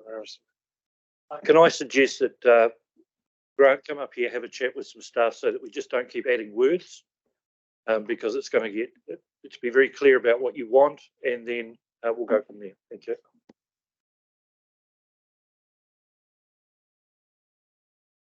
Okay, thank you. Whakaronga mai. So what I can tell you is this now has been changed to recommends to council, because we don't have that ability to be able to do it.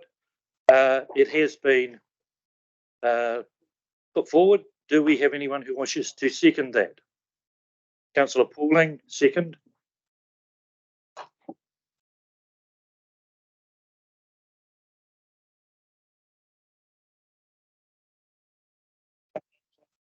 Okay, who would like to speak to that?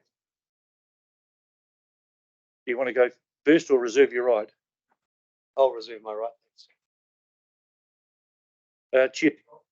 I'm not too sure what we're achieving here. This seems to be an iterative process that we're going through with staff advice and things, and we can't go any faster than this. Shoving more money into this is not going to make it any different. However, I'm not going to oppose this on the basis that we will get a paper that will tell us exactly what's going on. And I would hope this doesn't take up too much staff time. Got it. So could I second to speak now? Yes, you can. Can I just say though that perfectly summarised there, Chair Scott. That's the reason I'm seconding this resolution, because I think that it will then get the full analysis from staff in a paper, which shouldn't take too long because they've already told us a bit of it. But I am interested in the question of what could $200,000 achieve with getting some external support. For example, I know we've got stresses in-house, but what could it achieve, in particular around that engagement with Public Excluded? What could it achieve? So hopefully that could come back to us in the paper. We get a fuller discussion on it, and then we can make the final decision. That's why I'm supporting it. Councillor Sunkel.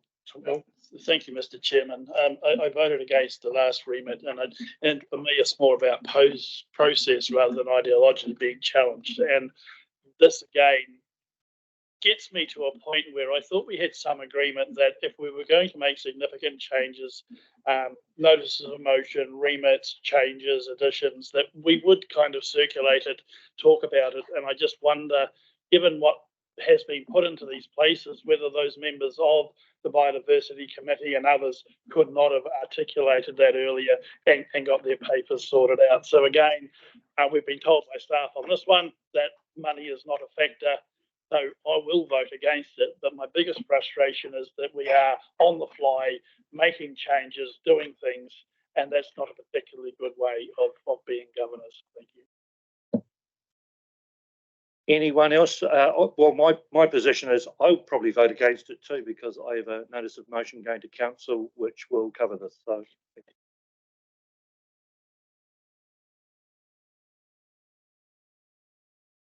Couple of things there. Yeah, we did get the papers pretty late, and for me, yeah, I apologise for not getting something sooner. But I've put this forward because I think that we do need to get a move on with this thing. You know, 15 years, and we haven't really done much in the way of locking in the changes that were supposed to take place every 3 years after 2008. With the stakeholders and the steering group, and that hasn't happened. And I just think that if we can, as Councillor Pauling said, yes, get some external assistance to help in this whole process, that would be great if possible. So thank you.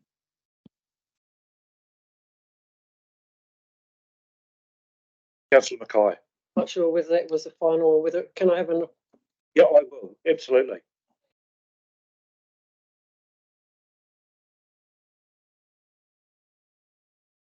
Well, it keeps disappearing.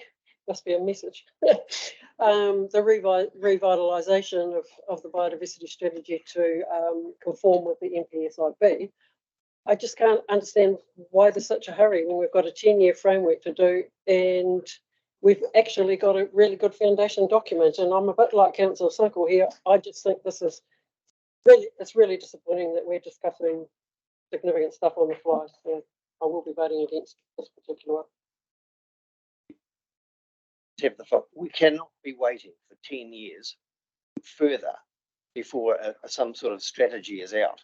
And that would just be ridiculous. That would make it 25 years before we get a revised strategy. And that's just cannot happen. I haven't put a date in there, but we presumably will when we bit further down the track early next year, we'll know. But we cannot wait for 10 years.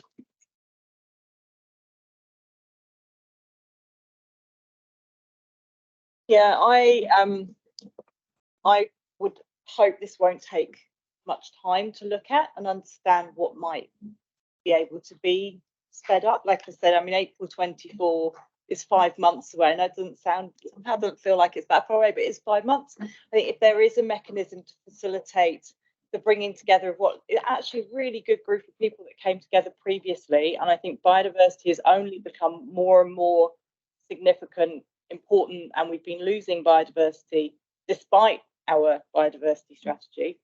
So I think to be able to bring a proposal that may include external use of external resources and so on is actually really important. Let's try and see how we get, and to make sure that we're also really well aligned to put what needs to go into the RPS. For me, that's the big concern, that there is some disconnect or not ideal timing. And I totally recognise, national governments stuffed it up by bringing this, the national policy statement through quite late, and that hasn't helped us. But let's see if we can do a bit of catch up, recognising there may be some other important work that this might actually conflict with. So that's important information for us. But I think that there's a good proposal here to enable us to actually make some of those difficult decisions, and so I'd support it. Thanks. Councillor Karakia, have you got your yes? Kia ora. I'm going to vote against this, and I support others who have spoken about voting against this because, one, it is definitely something that's been done on the fly. The other part of it is that I saw a kind of a shift, because originally when this first came up in another context, staff was saying that it wasn't about the money. It was more about them finding time, mechanisms, and all of that. Then suddenly that's changed, and yeah, good on them, because I mean that's more money in their coffers to be able to do things.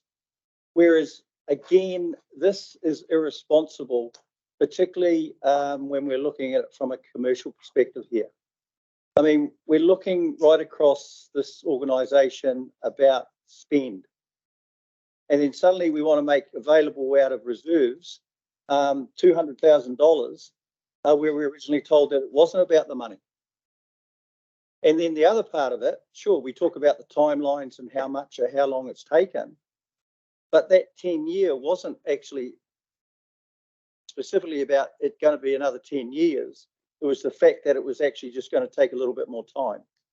So I really appeal to everyone is to actually think about those things, particularly around the fiscal responsibilities that are our fiduciary obligations, and also doing this kind of stuff on the fly. I'll leave it at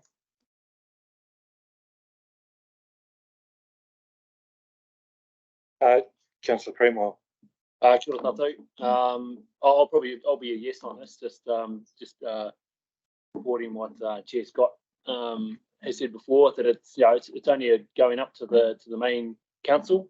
I'm happy to see what the paper looks like at the main council, but also just with the biodiversity strategy, as Chair Scott already mentioned, that Councillor Roberts, Councillor Lan Farm, Councillor Cunningham, myself really supported the biodiversity change in 2018, and just to keep it on the radar, so to speak, to keep it there, keep it in the, even if it goes through the LTB, we do have the MPS, and the MPS will feed into the RPS. So and so coming two levels, one from the top, one from underneath. I'm happy to keep supporting biodiversity. Kia ora.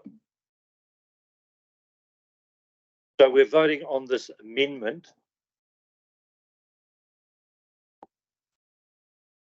Oh, sorry, we've got a Giles, would you like to come up and say something? Thank you, Chair. Just to inform councillors consideration of this amendment, just helpful to note that we've recently completed 3+9 forecast for the year, which is looking like the end of year position is going to be extremely tight. And so you might want to take that into consideration in voting on this proposed change. Thank you for that. I suppose one thing from that would be that if it does go to council, at least that way we will be made more than aware of where this sits and what any potential and I'm not speaking for whether it gets through or not, but we would certainly be made well aware of what any consequences may be of this. So this is the amendment we want to vote on. Did you want to say something, Councillor Swiggs? Or do you, because again, we've got to come back to you after this. Okay. So let us put this amendment to everyone. Everyone's comfortable, they know what they're voting on or not? They're not. You want me to read it out? Are you okay? So all of those in favour say aye. Aye. Against. We're going to have to call a division.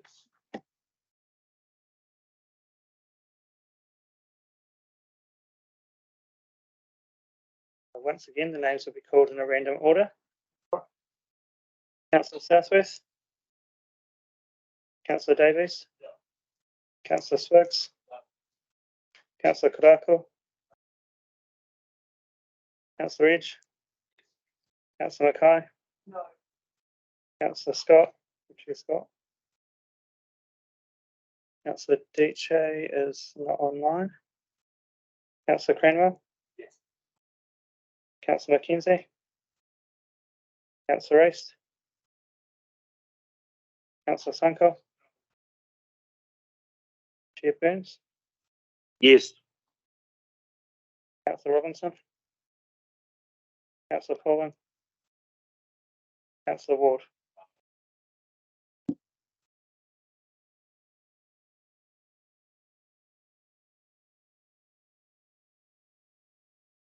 It's carried.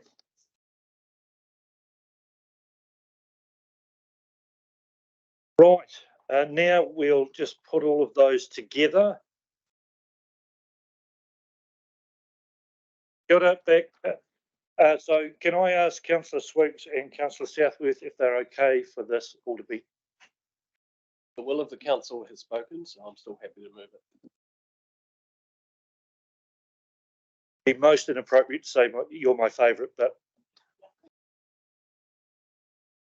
okay. So is there any discussion on this? Yes, but that's the beauty about democracy. Everyone gets their chance to have their say. And Councillor Robinson. I'm actually really happy this has gone ahead because it kind of sets a precedent. There's many things that should have been done in the last 10 years, and if they keep getting delayed, even if it's a month earlier than when they might be put in place, it means that we're all, well, a lot of us are on the same page, and I'm happy with the outcome. Thank you. Right, I shall put it to the vote then. I know where this is headed, I've got a feeling anyway. All of those in favour, please say aye. Aye. Those against? I think we should have division called. No? You happy? You happy? Well, everyone's happy? That I'm going to say then that that motion has passed. Yeah, okay, great. Motion passed. Thank you. Okay, we're now looking at 8.5. This is really a noting paper, but I will ask Alex to come to the table, please. Receiving, oh, sorry. So again, this is, as Councillor Burns Chair Burns just noted, is a noting paper. Council has prepared and signed out and lodged a submission on MPI's marine aquaculture biosecurity proposals, not formal policy at this stage. So this paper is just closing the loop in measure it with Council, our responsibility and agreed process for doing a submission. Are there any questions of clarification? No, in that case, I'll move it from the chair. I presume I need a seconder. Councillor Robinson? All those in favour say aye. Against? Carried. Here we are at 8.6, the chair report. I'll take this as read. What my intention with this report each time we meet is to put a range of activities that both myself and other councillors, especially the Deputy Chair, have been involved with since the previous meeting. There are a number of things in there. I don't presume I need to talk about any of those. Are any of the councillors who are involved in any of those activities wanting to give an update? For example, Wilding Pines maybe? Good news. As most of you are already aware, we got up to the Wilding Pine Conference in Queenstown. We got another $4.1 million, which is really, really greatly received. To go to great use this financial year. Thank Kia ora. And that is a great outcome because obviously those bigger projects leverage is the most important thing. Councillor McKenzie. Yeah, Ross Ivey, who's the chairman of the Wilding Pines Working Group or whatever it's called down in the Mackenzie, asked me to make a point of thanking the staff for the excellent job they did in removing the contorta from the regional park at Lake Tekapo. Can I make sure that's noted in the minutes? Thank you. And thank you, Councillor McKenzie. I'd just like to add that as well. We were sent through some aerial footage of the work that had been carried out at the Lake Tekapo Regional Park. So I'd just like to say myself, having been involved many years ago with the original creation of the park and development of the reserve management plan, it is very pleasing to see. Kia ora. So no one else have anything to Councillor Pauling. So just an update on the biodiversity champion stuff, which you heard about earlier. So the last meeting we had was in July, and that was well represented by a lot of the district councils. They're not only their councillors, but staff as well. And I think the next one is December, so coming up soon. And I've asked that Nick and Greg get CC'd into the comms on that, so they're aware if they want to come along as well. So that's happening then. And the other thing is, there was an article that we wrote with staff that came out from an opinion piece about the MPSIB. I think it's gone internally in our internal comms. I don't know if it's gone out the door or it has out the door as well. So yeah, so that was just sort of updating people on that that's happened and that the opportunities and the responsibilities that we have going forward. So pretty pertinent for today's discussion. Kia ora, thank you. Are there any others? Yes, Councillor McKenzie. I just also thought I should report that Councillor Swiggs has been is now a member of a very exclusive club of those people who've actually seen mudfish in the wild. As the previous general manager of a trust that was involved with the translocation of Kōwaru, I know that excitement you'll feel every time you close your eyes and imagine the smile on the face of said Kōwaru. I'd like to acknowledge too that Councillor Davies and I went out to Te Rawakaka last Friday at Joe's setting up the meeting. We met with a regional park ranger, which was very informative, and I'm an old hand at this, but it was nice for Councillor Davies to hear his first booming bittern. One last one, Greg, and that was about the parao whale, the sperm whale that beached at South Brighton on the weekend.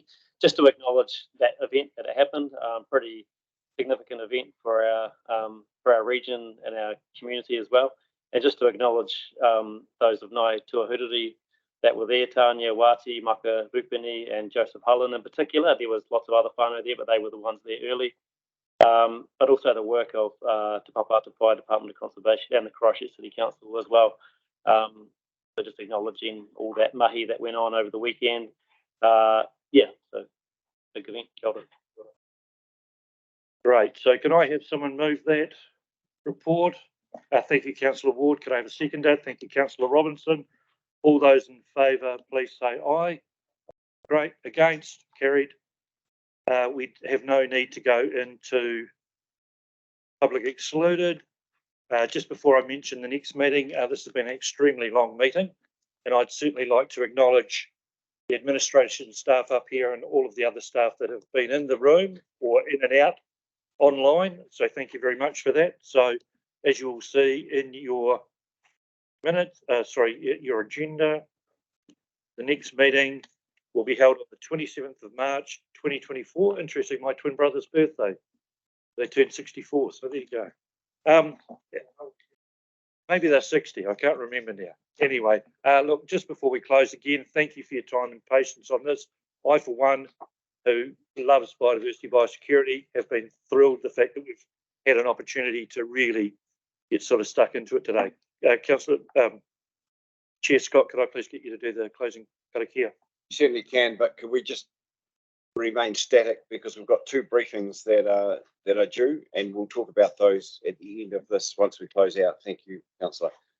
So Anuia ki te uru tapanui o tāne kia wātea, kia mama, tīnā kau, ti tīnana te wairua, I tara, I te ara takata, koe rai e rongo, whakakaria ake kia runga, kia tīna, haumi e hui e tai.